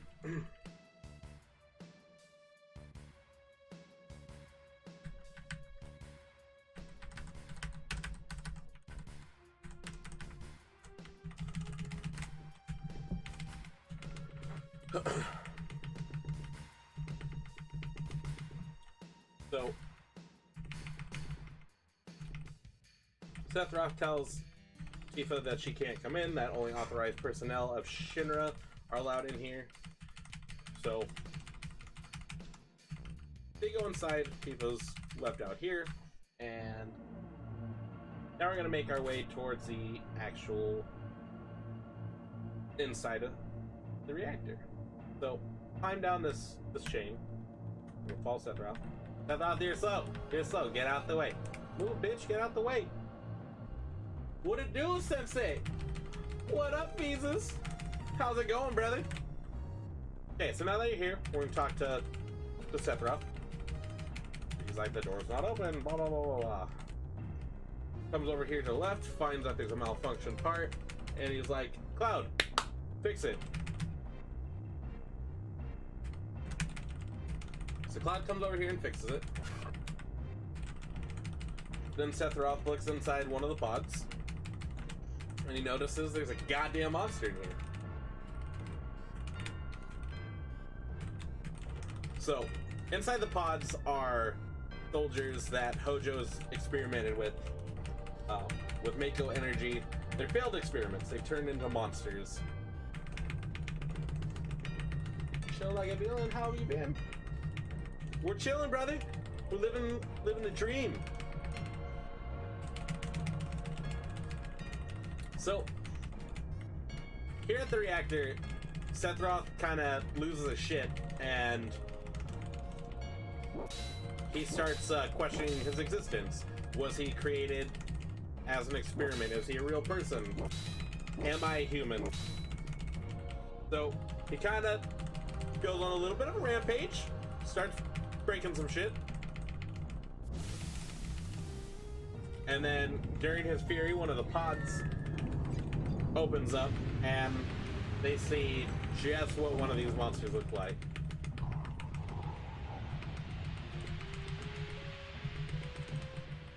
So Sephiroth's in this like confused state, and he wants answers. He wants to know where he came from. He wants to know more about his mother.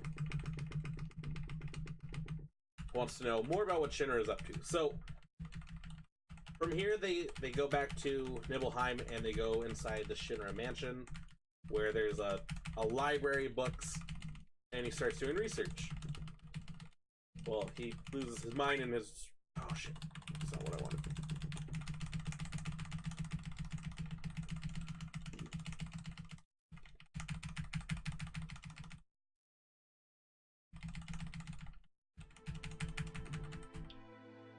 Hey, let me smash, I like them red legs.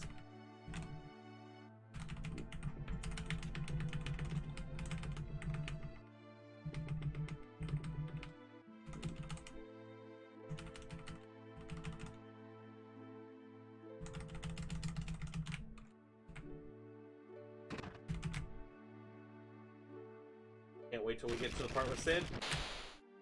Okay, so we're gonna climb these stairs. We're gonna go up to the right. We're gonna go right down, right across, go through the secret door, climb down this spiral, not really a staircase, but stairwell. Then we're gonna come down here, we're gonna run to the right, and we're gonna be in the library of the Shinra Mansion. So, Sephiroth finds just a plethora of information about Jenova, Dr. Gas,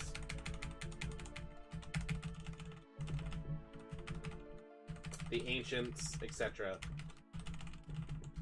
So he spends... I don't know if it ever specifies how much time he spends down here, but he spends quite a bit of time doing research. So come over here, talk to him. He's going to say, leave me alone. And as you leave the library, it's going to show you Sephiroth going hard in the studies. Sephiroth didn't come out of the mansion.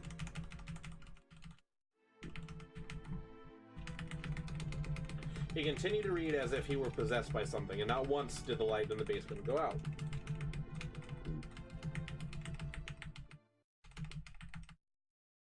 So, after this, some ominous music starts playing. So you know some bad shit's about to happen. So Cloud wakes up from his cat nap, and we go down to the library and check on our old friend Sephiroth. So we're gonna run to the right, down, right, across, go down the spiral stairwell. Nope, down. Yeah. When made some ramen noodle. Aw, snap. Okay, music. So we're gonna run down here, and the interaction we have with Sephiroth is a little bit different. So after all his research, he finds out that he's part of the Ancients and the Cetra race, and he thinks that Cloud is part of the bad Cetras that decided to not fulfill their purpose. They took the easy way out and damned the world to not get to the promised land. And Sephiroth is like, well, I'm gonna change this shit. I'm gonna kill all you motherfuckers. And goes on a little bit of a murderous rampage. Only a little bit, not a whole lot. So we're gonna leave the library, we're gonna climb our way back up.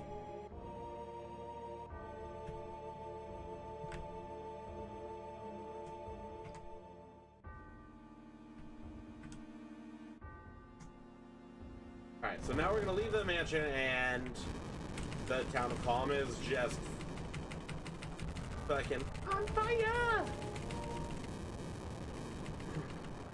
So this guy asks you for help checking the houses, checking for anyone that could be alive. So you check the house, no one's in there. All you see is destruction, chaos, death. And then in the background, you see Sephiroth just going on a murderous rampage, just yeeting everyone. I mean, look at the look in his eye. He's ready to kill. Yes. Your birthday was it too. That would be fat, obese Hojo speaking. Okay, so after he destroys Nibelheim, he comes back to the reactor to find Jenova. Cloud follows them all the way here.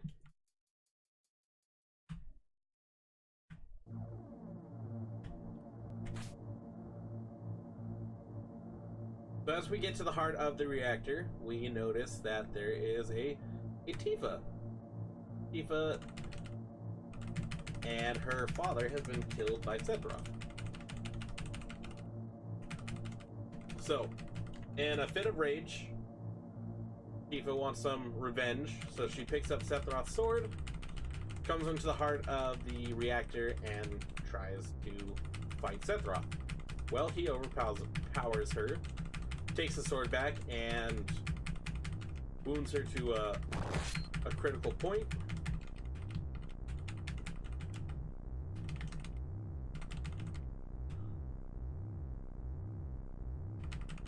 So again, in this memory, this isn't actually Cloud doing this. This is Zack.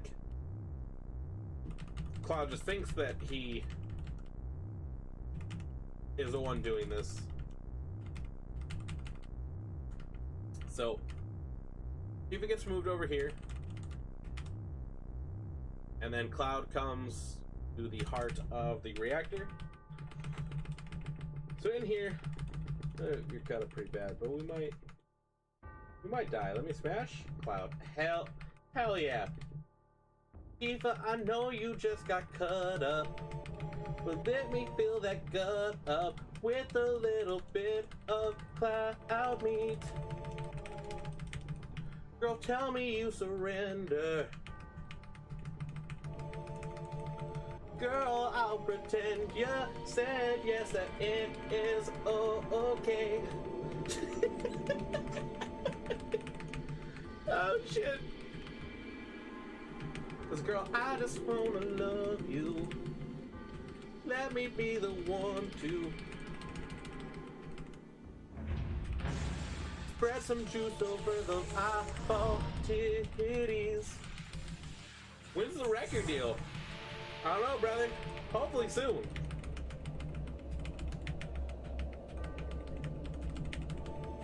Dude, I would legit, I'd be so happy if someone's like, hey, you know what? I like the freestyles that you do. You might have to clean up the language a little bit, but I like that shit. Okay, so, little forewarning for anyone, if you are sensitive to flashing, epilepsies, what have yous, please turn away from the screen. We're about to have some flashy boys. I don't want anyone to get triggered by it, so just turn away. I'll tell you exactly when the flashy boys stop. So here's the pertinent question. Is it a skull fuck or a titty fuck? Brother, depending on the size, it could be both.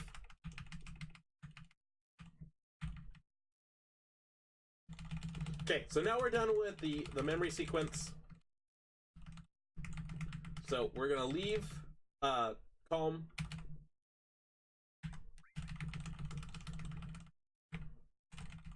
Oh, brother.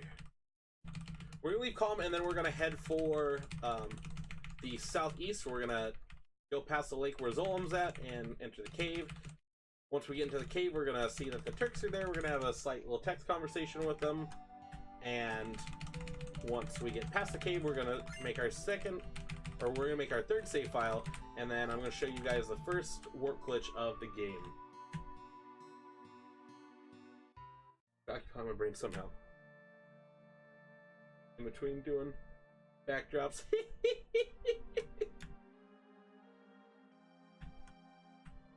Okay, so yeah, we're just gonna make our way over here. Okay, so we're about 3 minutes behind, it looks like. So, not bad at all. I think this is the best that I've been at this point.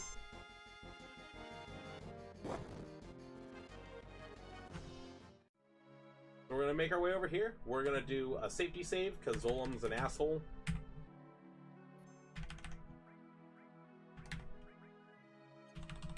Okay, so we're gonna save it right there. Oh, no, fuck you, Zolam. Go away.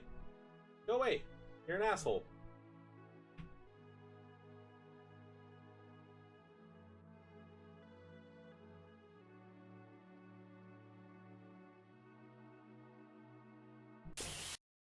Yep.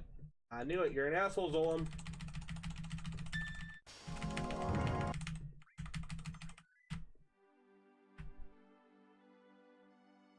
We're gonna come over here. We're gonna move the camera angle over there. So Zolam's gonna hit the corner of the mountain, and we're gonna start walking. Once he gets past the corner there, we're gonna head to the right, and should be able. Yep, fuck you. So once you get past him, you're gonna see a cutscene with him dead on a very sharp tree, which doesn't make sense because he's not actually dead. He's still very much alive. He's very much an asshole still. So we're gonna come down, head to the left, and we're gonna have this wonderful conversation with the Turks. So they're telling us about their plans, how they're trying to track Sephiroth. Rude doesn't really know how to explain himself, and Elena here just shares a little too much. Sephiroth killed his girlfriend like a mother.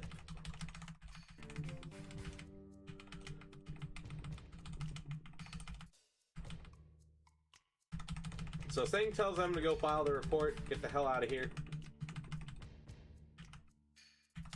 Go file the report and find Sephiroth, damn it. So once we get done talking with Sang, we're going to make our third save file on the outside of the cave.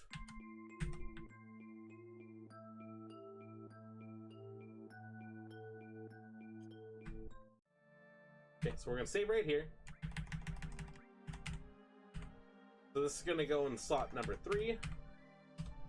And we're going to close the game after that. We're going to open it back up, and we're going to load our save file right before we enter Calm. Now, like I said, we're setting up for the warp glitch. So, to do that, we need to set the game up a little bit. So, we're going to go back into the memory sequence of Cloud talking about his time in Nibelheim with Sephiroth. So we're gonna do the dragon fight again, and then when we get to the point where everyone's gathering up before we actually climb Mount Nibel, we're gonna do our fourth glitch called the photo skip.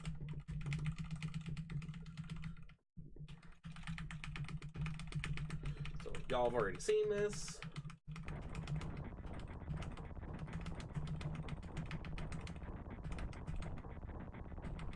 Hey, how you doing, man? Yeah, alright, okay. How about you? You want a pepperoni and sausage pizza?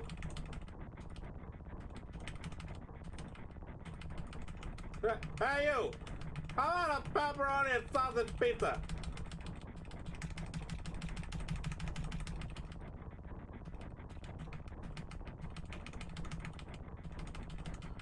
Yeah, you don't want no pineapple sausage pizza. How about an artichoke and sausage pizza? Sephiroth, look at the fucking material I got. It's made out of anchovies and sausage pizza. I don't know. I don't know what I'm doing. Just saying random shit at this point. Okay. Dragon Dick. Okay, if the dragon does that, he's an asshole. Anytime right here that Sephiroth isn't attacking, it's a waste. Stop attacking me, you dick! Don't heal me.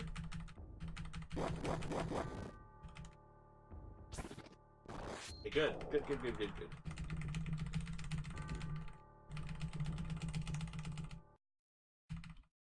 Okay, so after the fight, you're back in Nibelheim.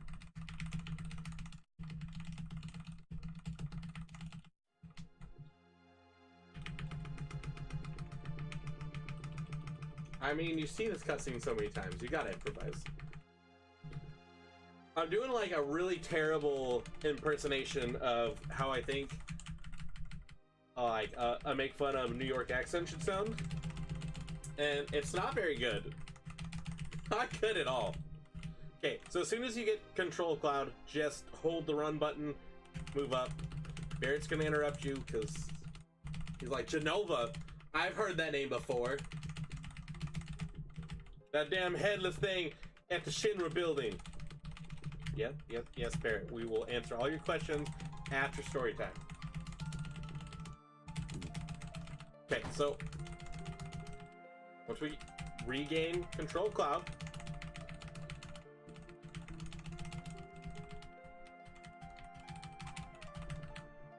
we're gonna enter the inn. Go to the right. Go to the left. Chat sequence this time. So yeah, we're gonna choose the let's get some sleep.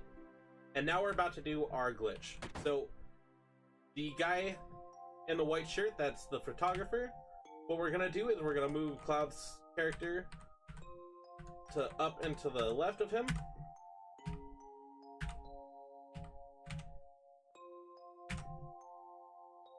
So what we're trying to do is we're trying to get Cloud to interact with the gate and talk to the photographer at the same time. When you do it correctly, you'll get this screen right here. And then we're going to walk all the way over here. It's going to glitch out again, hit the action button, and then walk forward. So what this does is this continues the sequence, but you don't have Sephiroth in your party. So normally if you have Sephiroth in your party, you're unkillable, you can't die, you have plot armor, essentially. Well, now you've skipped past the plot point where you would have armor because you don't have Sephiroth in your team. So the reason we do this is because we're trying to corrupt the save memory. So what we're going to do is we're going to come over here, we're going to get into a random encounter, and because Cloud is like a level 1, and we're in a high level area, he can't win any of these fights, not even a little bit. So Cloud is going to die in this fight. And that's okay, that's exactly what we want. Okay, so Cloud's dead. So, what you're gonna do not close your client. Keep your client open. So what this does is this corrupts the the short-term memory your game has. So what you're gonna do is you're gonna load that save file that we made right after talking with the Turks. We're gonna come out to this area and we're just gonna get into a random encounter. Does not matter what the enemy is, does not matter whatsoever. We're just gonna look for a random encounter. And if you get a good random encounter, you get these two. Oh, we got that boy. I don't want that boy.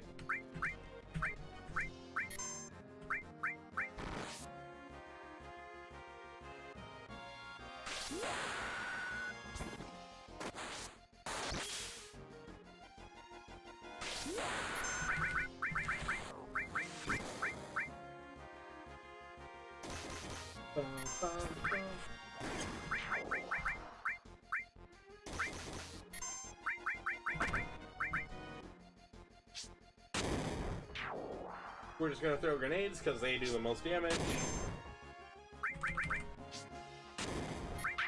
Okay, so he's dead. So what's gonna happen now is as soon as the fight's over, we're gonna be back at Mount Nibble. So because of that that memory corruption, the game gets confused on what needs to happen right now, and it teleports you or warps you to this area. Well, you shouldn't be here, not at all. So what we're gonna do now is we're gonna do some swapping. We're gonna swap Barret with Aeris. We are going to set Aeris's limit break to 0. We're gonna move Cloud to the back, Red 13 to the back. We're going to equip Red 13 with Poison. Cloud has that. We're going to equip Cloud with Bronze Bangle. We're going to equip Aerith with Mithril Armlet.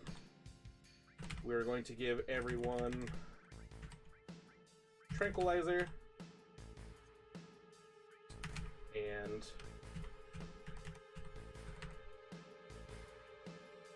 we're going to do that.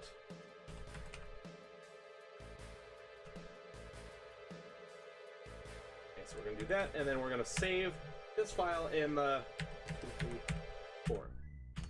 So we're going to do that in the 4th spot, and we're going to try Materia Keeper.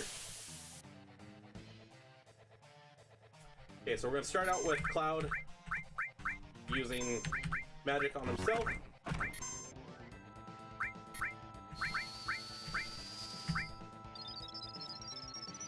So, Red 13 is going to poison. First try. Okay, Aeris is going to use Elixir. We're going to have Cloud and Red 13 use Potion. We're going to have Aeris attack. It's 1, 2. We're looking for 5 poison counters on Materia Keeper. That's 2. 3. 4. Fuck. Okay. That's alright. We almost had it.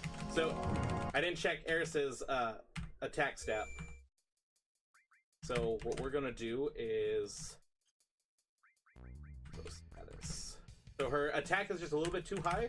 So the way we're going to rectify that is we are going to give her the fire materia. That's going to drop her attack back down to what we need it. It's going to take away a little bit of health, but honestly, that's the only strategy I have to rectify that issue.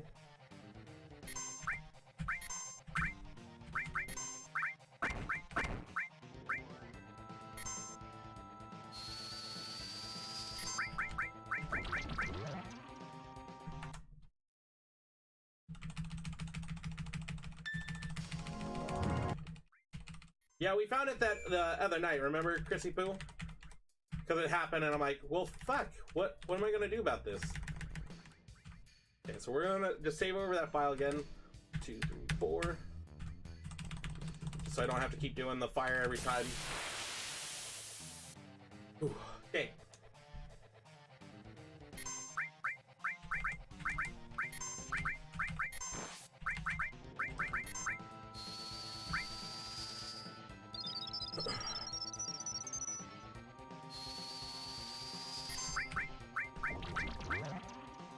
Okay, poison. That's great. Exactly what we want.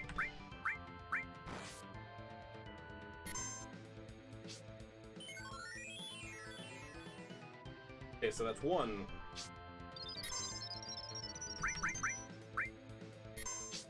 2. 3.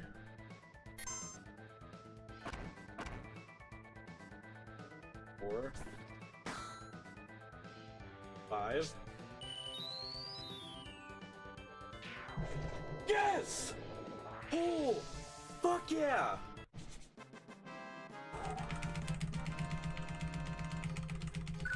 Oh, this is... Okay, that's so good. Oh, alright. We beat Materia Keeper, we get the counterattack. Oh, my fucking butthole is so happy right now. Okay, so now that we're done with Materia Keeper, 5. We're gonna save this 5th spot. We're gonna switch Eris out for Barret. We're gonna give Barret Tranquilizer. That's all we need to do for now. Give him that.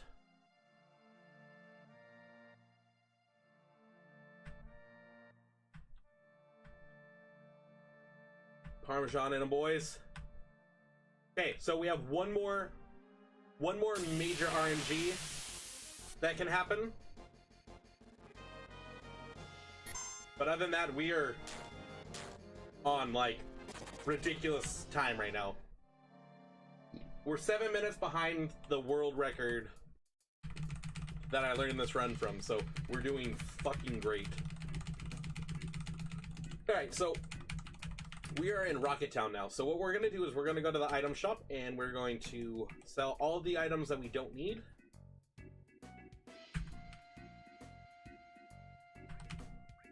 So we're going to sell the gem ring, we're going to sell the talisman, keep that.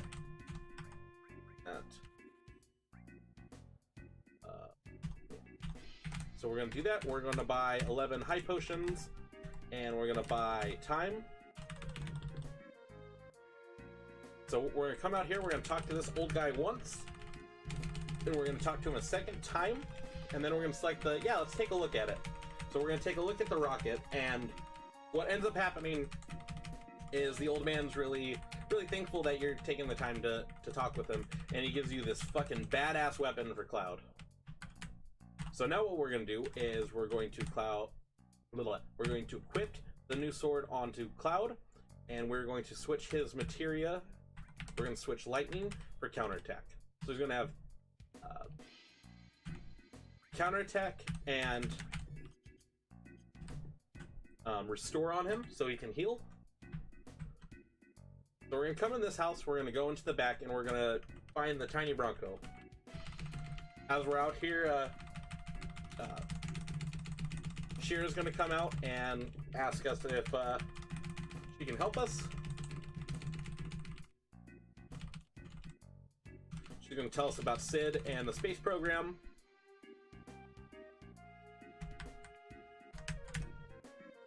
So we're going to leave the house. We're going to head over to the rusted out rocket. Well, it's almost pee time, brothers. Okay, so we're going to climb the stairs. We're going to come over to the ladder. When we get up here, we're going to talk to Sid, and we're going to tell him that we're interested in the rocket. And he's going to join our party. Ass is up here.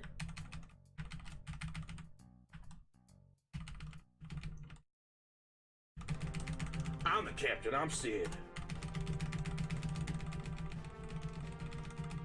Tell me about this rocket. You're a smart one, aren't you? We ain't got all excited about this son of a bitch, but then that goddamn Shira, that dumbass stupid movie. I had to cancel my goddamn trip. Crushed my dream going to space, brother.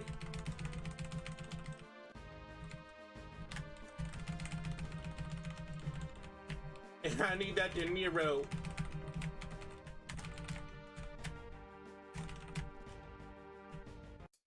I need that Robert De Niro. Bum, bum, bum, bum. Okay, so after we get done talking with Sid, we're going to climb down this ladder. And we're going to go the other way around the rocket. It's a little bit quicker.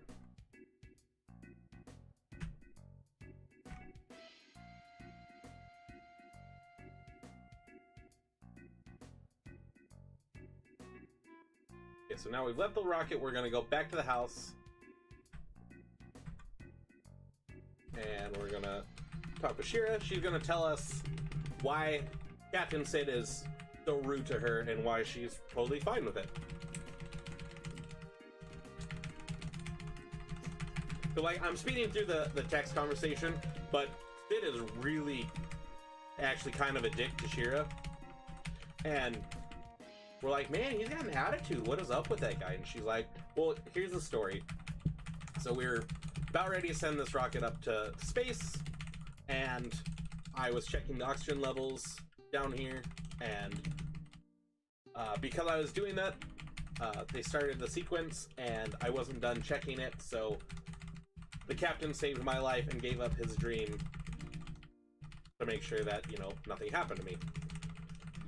And because I'm the reason why he had to give up his dream, that's why he's like this. So I'm going to do anything that I can to repay him. I'll take any of his crap to make up for what happened.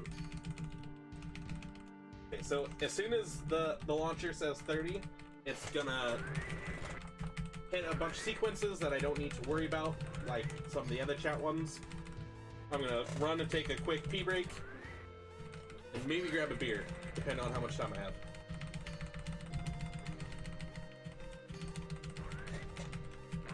I think the cutscene gives me like 45 seconds to a minute. And I'll be back.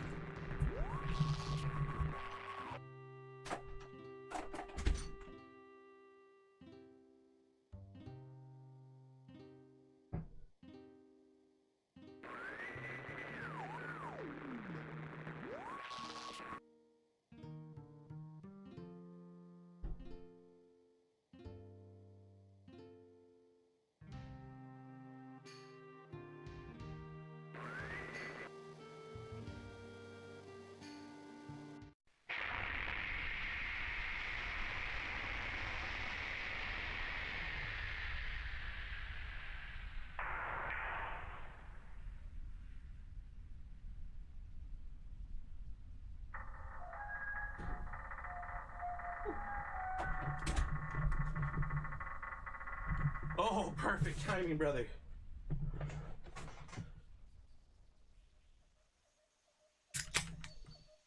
Oh, I still have time to spare. Good.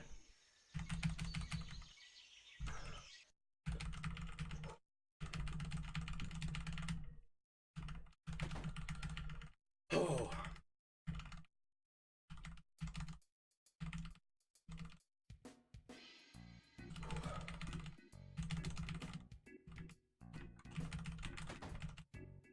This is one of my favorite lines in the whole game. If it ain't Batman Palmer.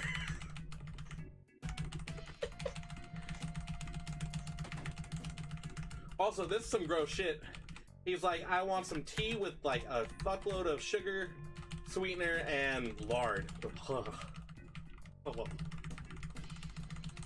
Batman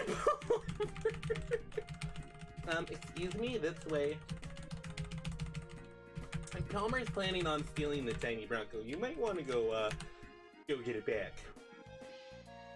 Okay, so we have a strategy for beating Palmer in a really quick way, but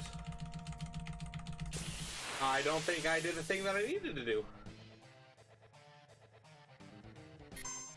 Nope, I forgot. That's alright.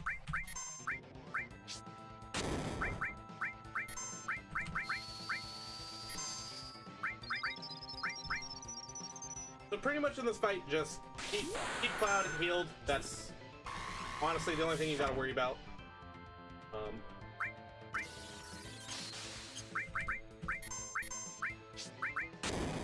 So the other thing we need to do is we need to use Red 13 to poison the Fat Man. Oh yeah, it's not a major hit, but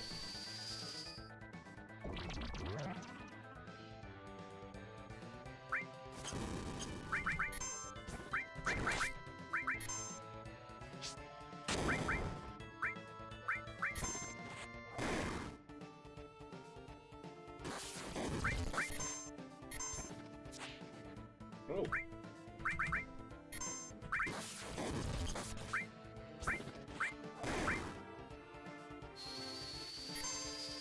Thanks, Dubstep.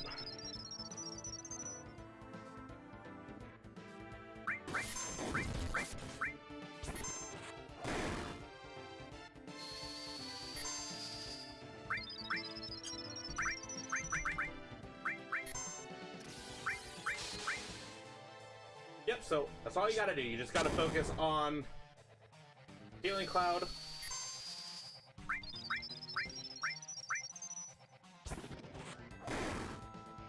Can you please hit Red 13?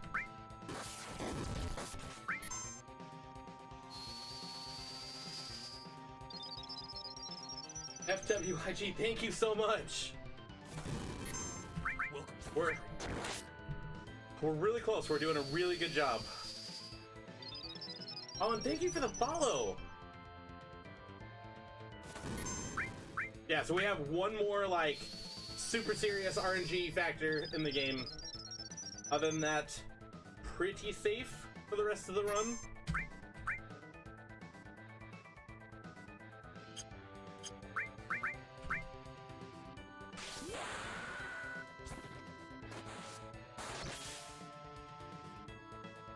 Okay, we're done with Palmer, so that's really good. Done with Palmer.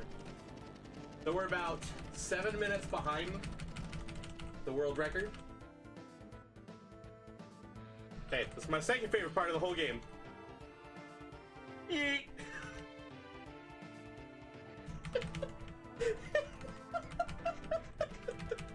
I don't know, I might like that. I finished this game for the first time a week ago. I wanted to see a speedrun bad. Yeah, so what do you think of your first playthrough of Final Fantasy VII?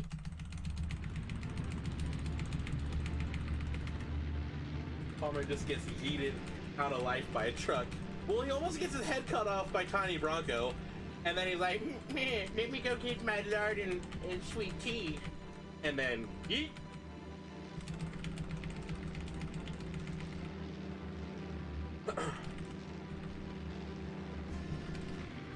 Alright, so if I don't get super screwed by the Yuffie RNG,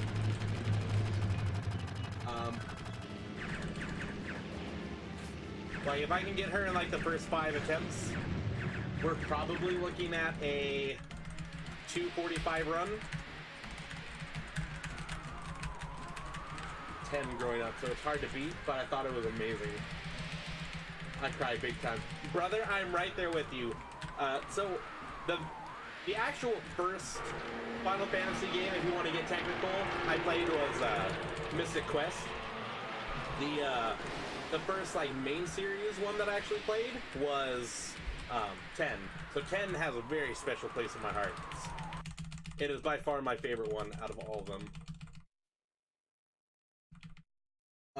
Yeah, last night we got her 4th try. But I've gotten her on first try, and I've gotten her on like 36 tries, so.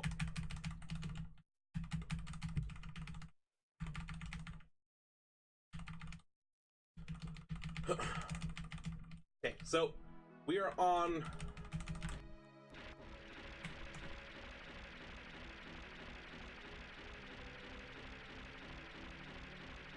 We're on the west side of the continent. We need to make our way over to the east side and head towards Midgar.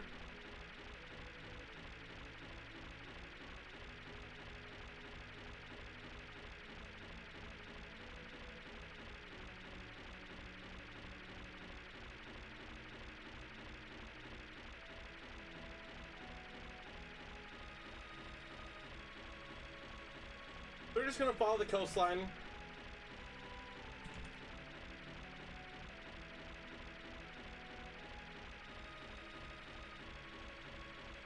When we see this snowy area, we're gonna start following the coast along it.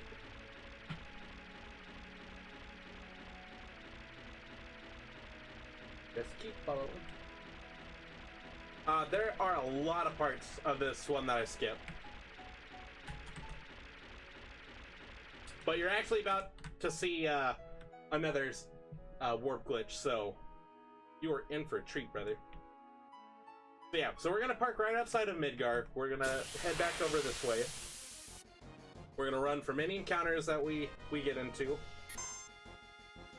Ooh, that was a good one. We're gonna do another safety save up here. Just because Zolom and me are not good friends. He's a real butthead, and I don't like dealing with him. Body plow.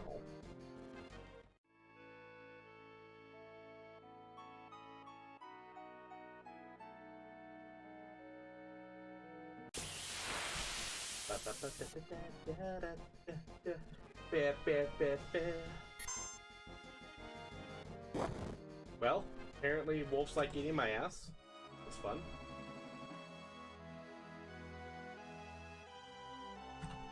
Okay, safety save time.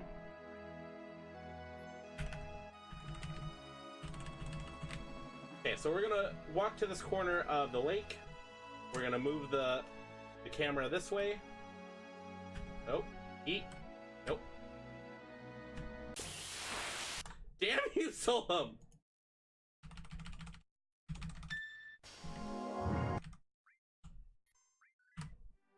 That's why we safety save, kids. Okay, so we're gonna come right here. Move the camera to face that way. Back up a little bit. Don't be an asshole, Zolom. I feel you being an asshole. I need you to stop. Okay, there you go. Good snaky poo. Okay, so once you get to about there, you're gonna run to the right. Yeet. Got him, coach. Yeah, so if you move to the left or right when you're doing that part, it manipulates Zolom's movement, which is a pain in the ass. So you pretty much just have to angle your body at the perfect time, or like at the perfect angle. Okay, so no.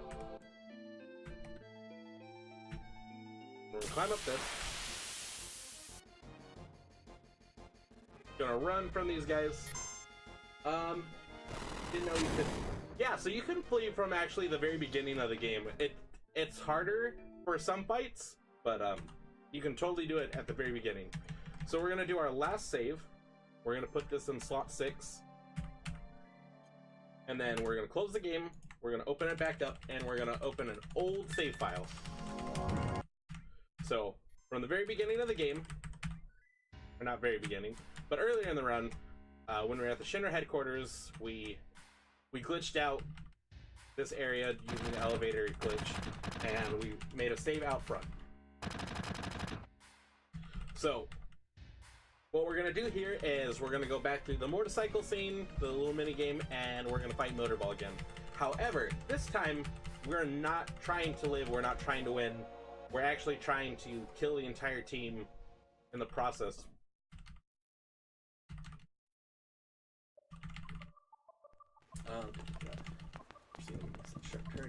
I thought it was an ability like 10. No, so if you're doing it on console, it's L1 and R1, you hold those, and your characters will start running.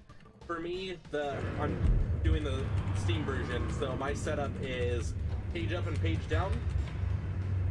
Just hold those, and you can run. So there's some fights where you'll get an encounter with someone, and it'll be like, no, you can't escape, but almost all fights, other than boss fights, you can escape from.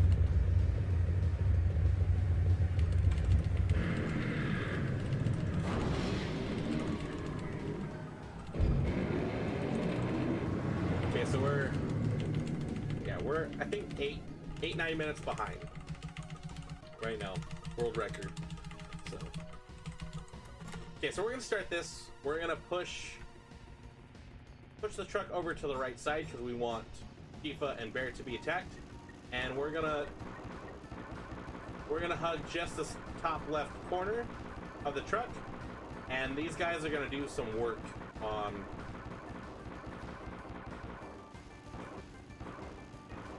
the truck.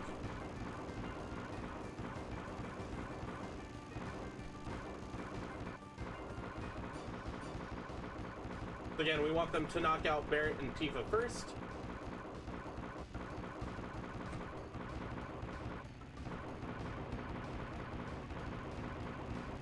But we just kind of want to be like in the corner.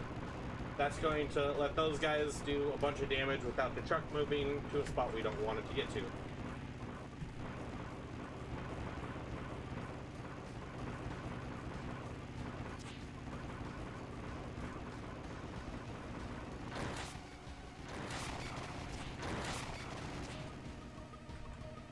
Now, when the truck gets pushed back too far, because you're doing this, you gotta kill the guys on the bike so you can actually get them behind Barret and Tifa again.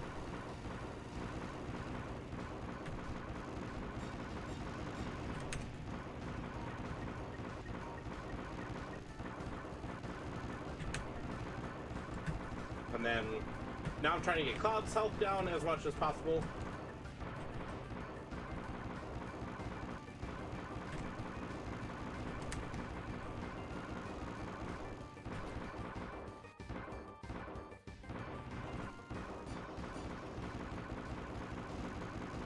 Okay, so Tifa and Barret are all the way dead. So, in this fight, what we're gonna do is we're just gonna have Cloud attack himself. We're gonna be throwing grenades at ourselves, and we're gonna die.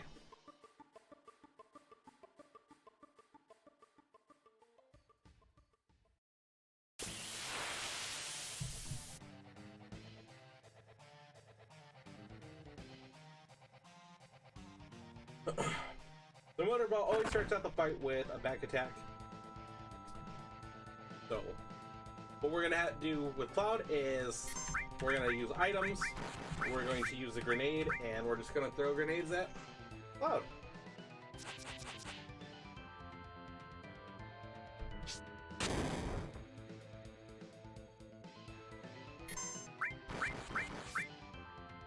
So, with this grenade, we're gonna end up killing ourselves.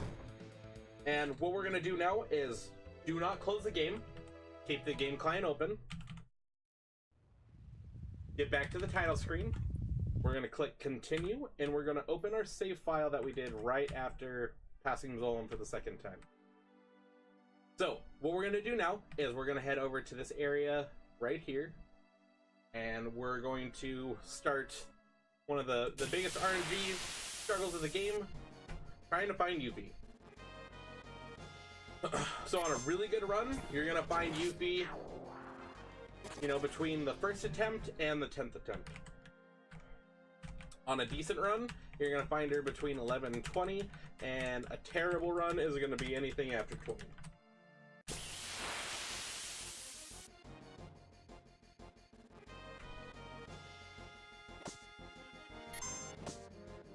So while we're in this area, I like to keep the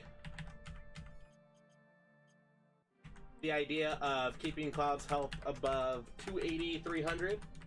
So if you're anything below that, one of the encounters here, if you get just shitty RNG, the team can just wipe you.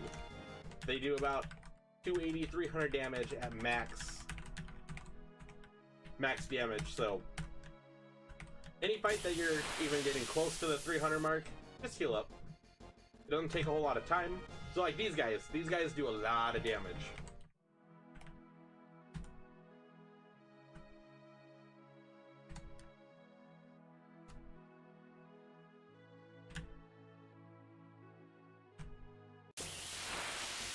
And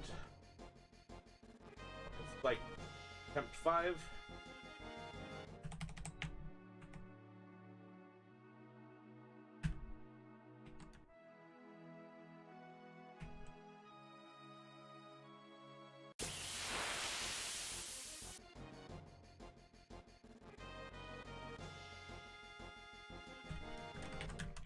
The 6.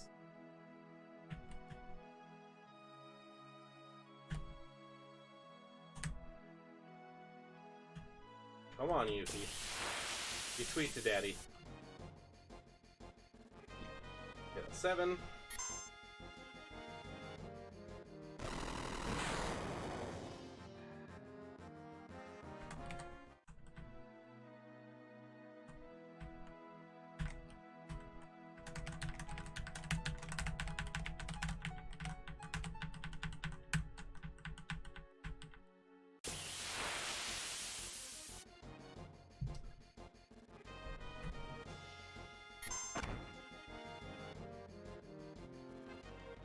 So I still don't know what all the little cutscenes look like, but there's 3 cutscenes in this little area. So once you figure out what the Yuffie cutscene looks like, you can kind of tell when you're about to get her. So you have one that starts from there, you have one that starts from the top and works its way down, and then you have another one that's very similar to that one, where it goes from the top down.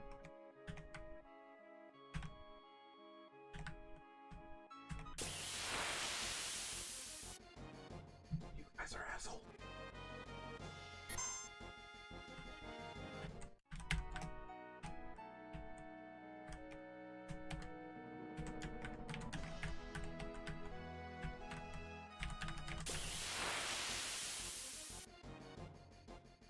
Here we go.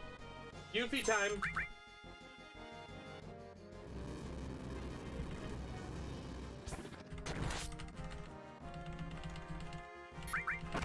Okay, so we're 12 minutes behind.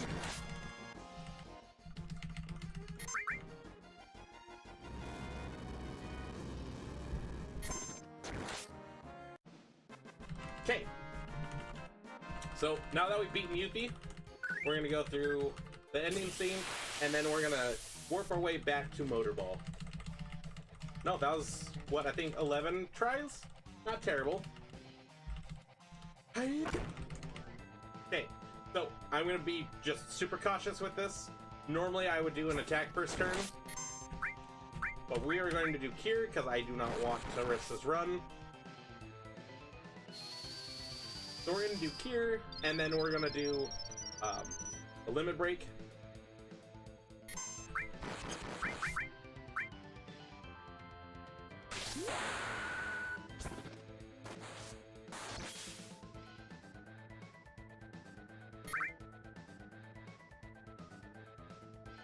If we get really good RNG, he's gonna hit, and we're gonna counterattack.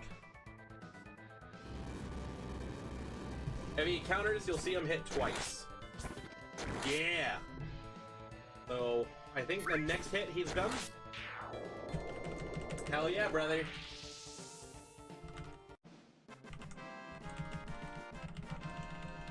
Okay, so after we beat Motorball, it's gonna take us back to the cutscene right after you beat him. So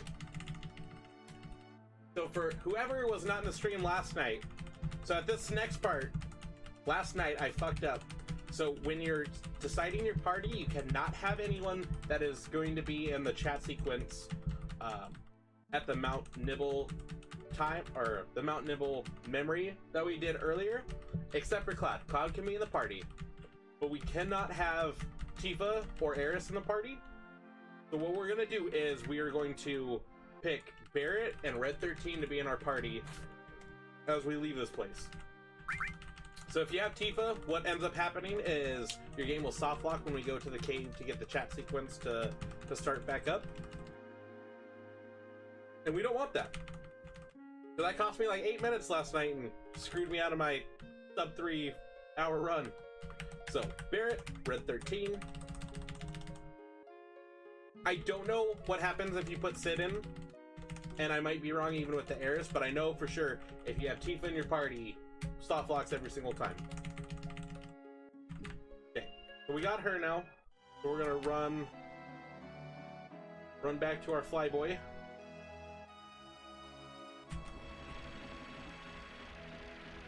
So now we're gonna go to the west side of the continent. We're just gonna surf the coast.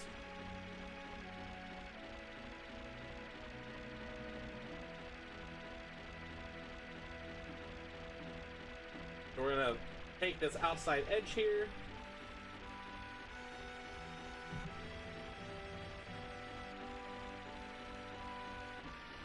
Yeah, just keep going along the edge. So right here, we're going to cut through this part of the island. Saves just a teensy bit of time. We're passing Rocket City to the left there. So we're gonna go on the inside, go to the left here. So what I'm looking for is that big red like mountain off to the right, and we're looking for that river, and then we're gonna stop right here. We'll get a little bit closer. So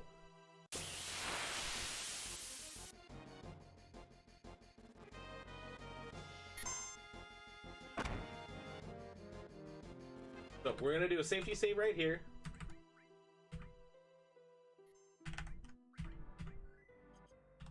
Unless I do something else to fuck up this soft lock. So we're gonna enter here, and we're gonna start a chat sequence again. So this chat sequence is from when we had the memory that Cloud was telling in Calm. It's gonna be Sephiroth talking to Tifa and us. Oh, and it didn't soft lock. Great.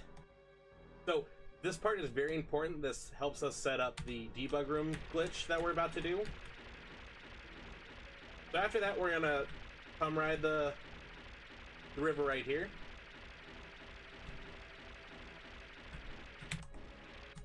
We're gonna get off right at this area, and we're gonna hang out in this little area, and we're gonna look for a very specific encounter.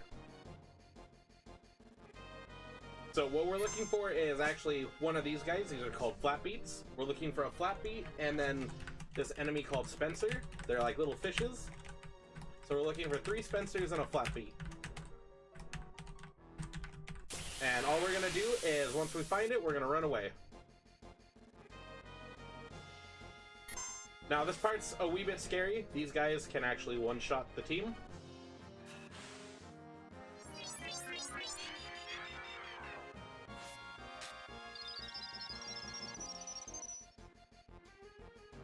Never seen them heal the team though.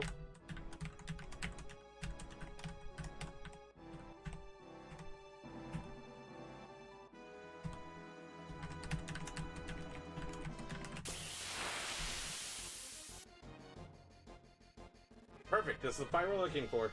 So once you find this, all you gotta do is run away. That's the only thing you gotta do. Run away, and then we're gonna come to the beach area here. So you just wanna be in the sand. And then, it's not a proven thing that I found yet, but in my experience, if Cloud is the only member alive when you get to this part, the encounter that we're going to get here on the beach is going to be an egg. If you have anyone alive, you're going to get these weird, like, octopus things.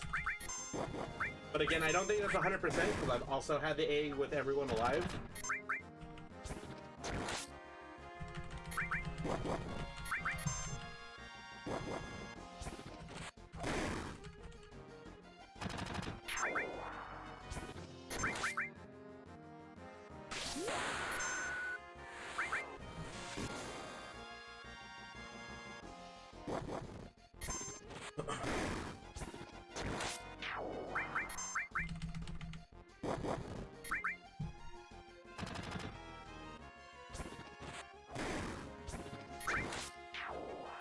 Okay, so now that we've beaten these guys, we're going to enter the debug room, and we're going to talk to Cloud here. We're going to pick Ima, and we're going to select Vincent, and now we have Vincent in the party. We're going to come over here. We're going to talk to Aerith, or not Aerith, Tifa, and we're going to select member Zenin. Then we're going to click on it again. We're going to click item arrow. We're going to hit the switch button. It's going to turn the menu to something different. We're going to turn menu on. We're going to talk to her again. We're going to turn full name on and talk to her again. We're going to click on next, and we're going to click full materia. From here, we're going to enter the menu, and we're going to swap out Barrett for Vincent, and we're going to swap out Red 13 for Sid.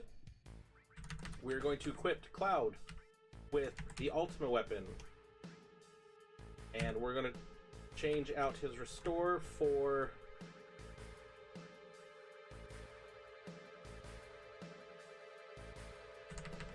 double cut, and we're going to equip Sid with Venus Gospel, and we're going to give him a copy of Double Cut. We are going to equip Vincent with no weapon yet. We're going to give him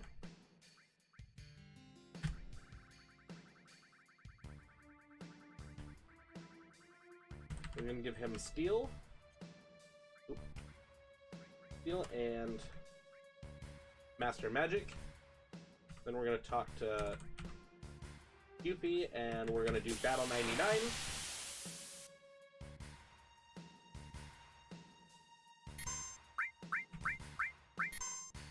So we're going to attack the back triangle, and I don't know how much health they have. I'm assuming they have very little health, because any attack that we do pretty much kills them. And we're going to gain 500,000 experience. So we're going to do next again. We're going to do Battle 99, and we're going to do this one more time.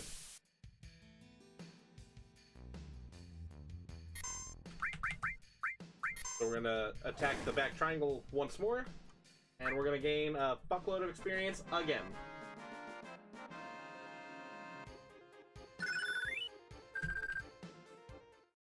Okay, so we're going to move Cloud to the front.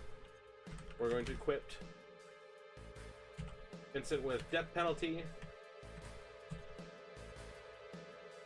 And then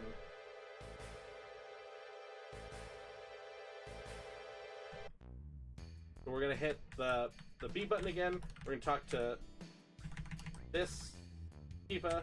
We're going to do last 4, and we're going to jump all the way to the Jenova fight. And it does something weird. So when you do this, it's going to show you the cutscenes from when we destroyed the reactor at Sector 1.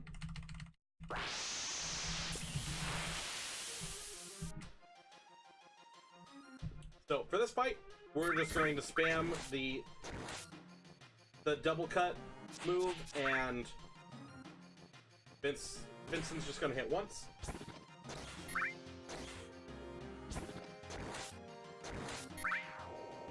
Okay, quick fight.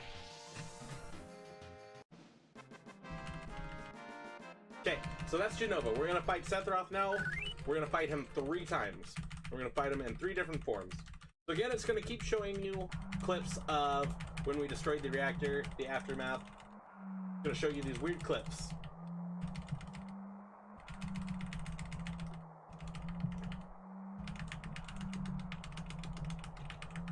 We're close, brother.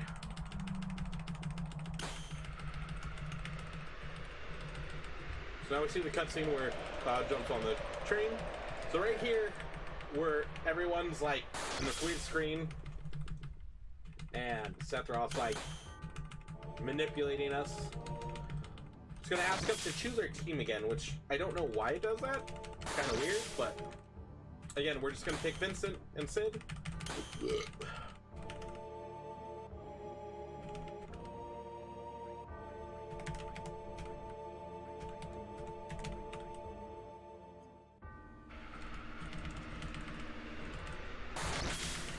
So it knocks everyone off the screen, and it keeps our three people in the party.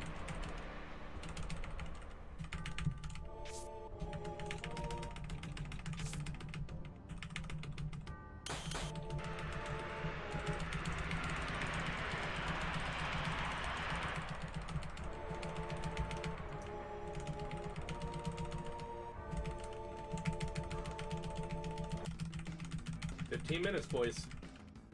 Okay, so for this first fight, we're just going to straight up attack with everyone. Sephiroth should die fairly quick.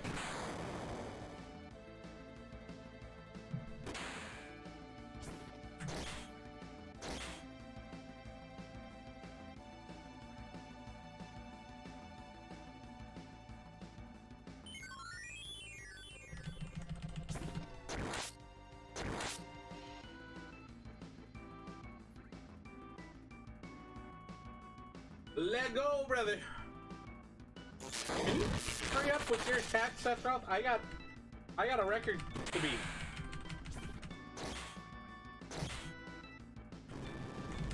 that Sephiroth won. So the next fight, we're gonna do 1 round of attacks.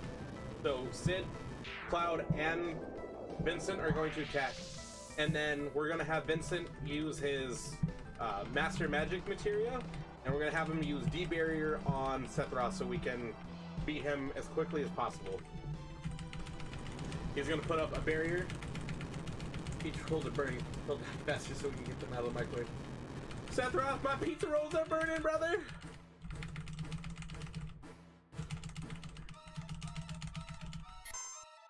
Okay, so attack. Excuse me.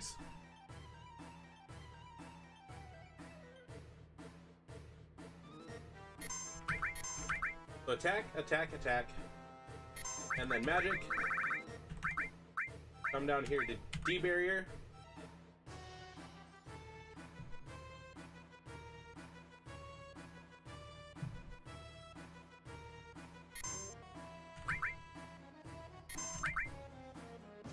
So now that that's done, Sid and Cloud are gonna do their 9,999 damage every hit.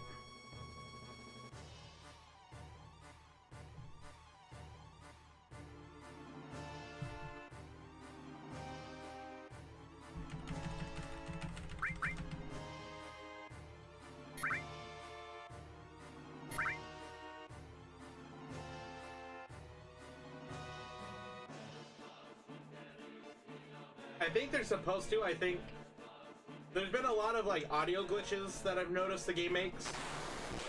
Okay, so that's Sephiroth 2 done. So on the next fight, if we weren't trying to go for the fastest time, I do Omni Slash for you guys. But what we're gonna do is we're gonna let Sephiroth attack us. He's almost gonna kill us. Cloud's gonna hit down with his sword. As soon as he hits down with the sword, that's time.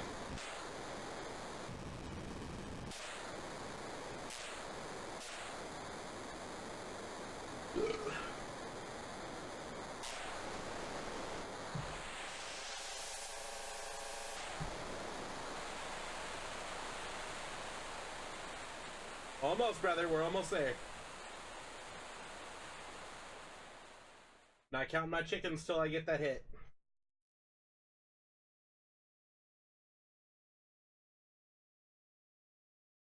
There's a little bit more of text bothering I gotta do.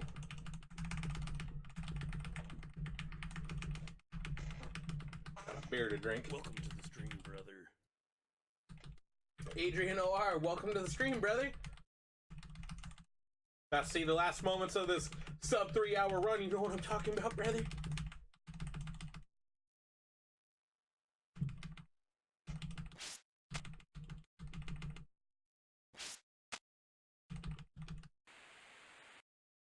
So we're at the very end of a 3 hour speed run of Final Fantasy VII. We're at the very last battle with Sephiroth. Okay, so right here. Don't touch the game, just let the game do its thing. Cloud will auto attack as soon as Sephiroth's done messing his shit up.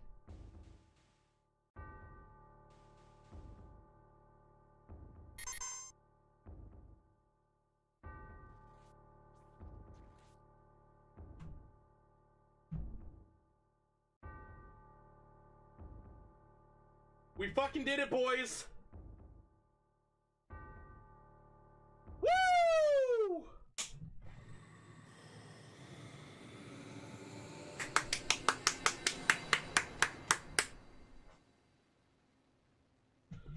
Oh.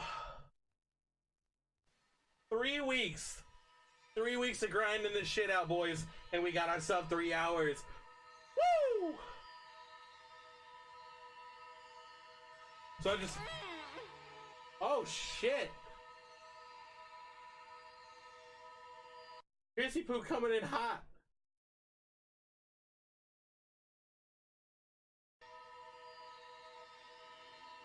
Like, takes moment. Like, thank God. Like, thank my coach. You know, put me in the position. Get this done.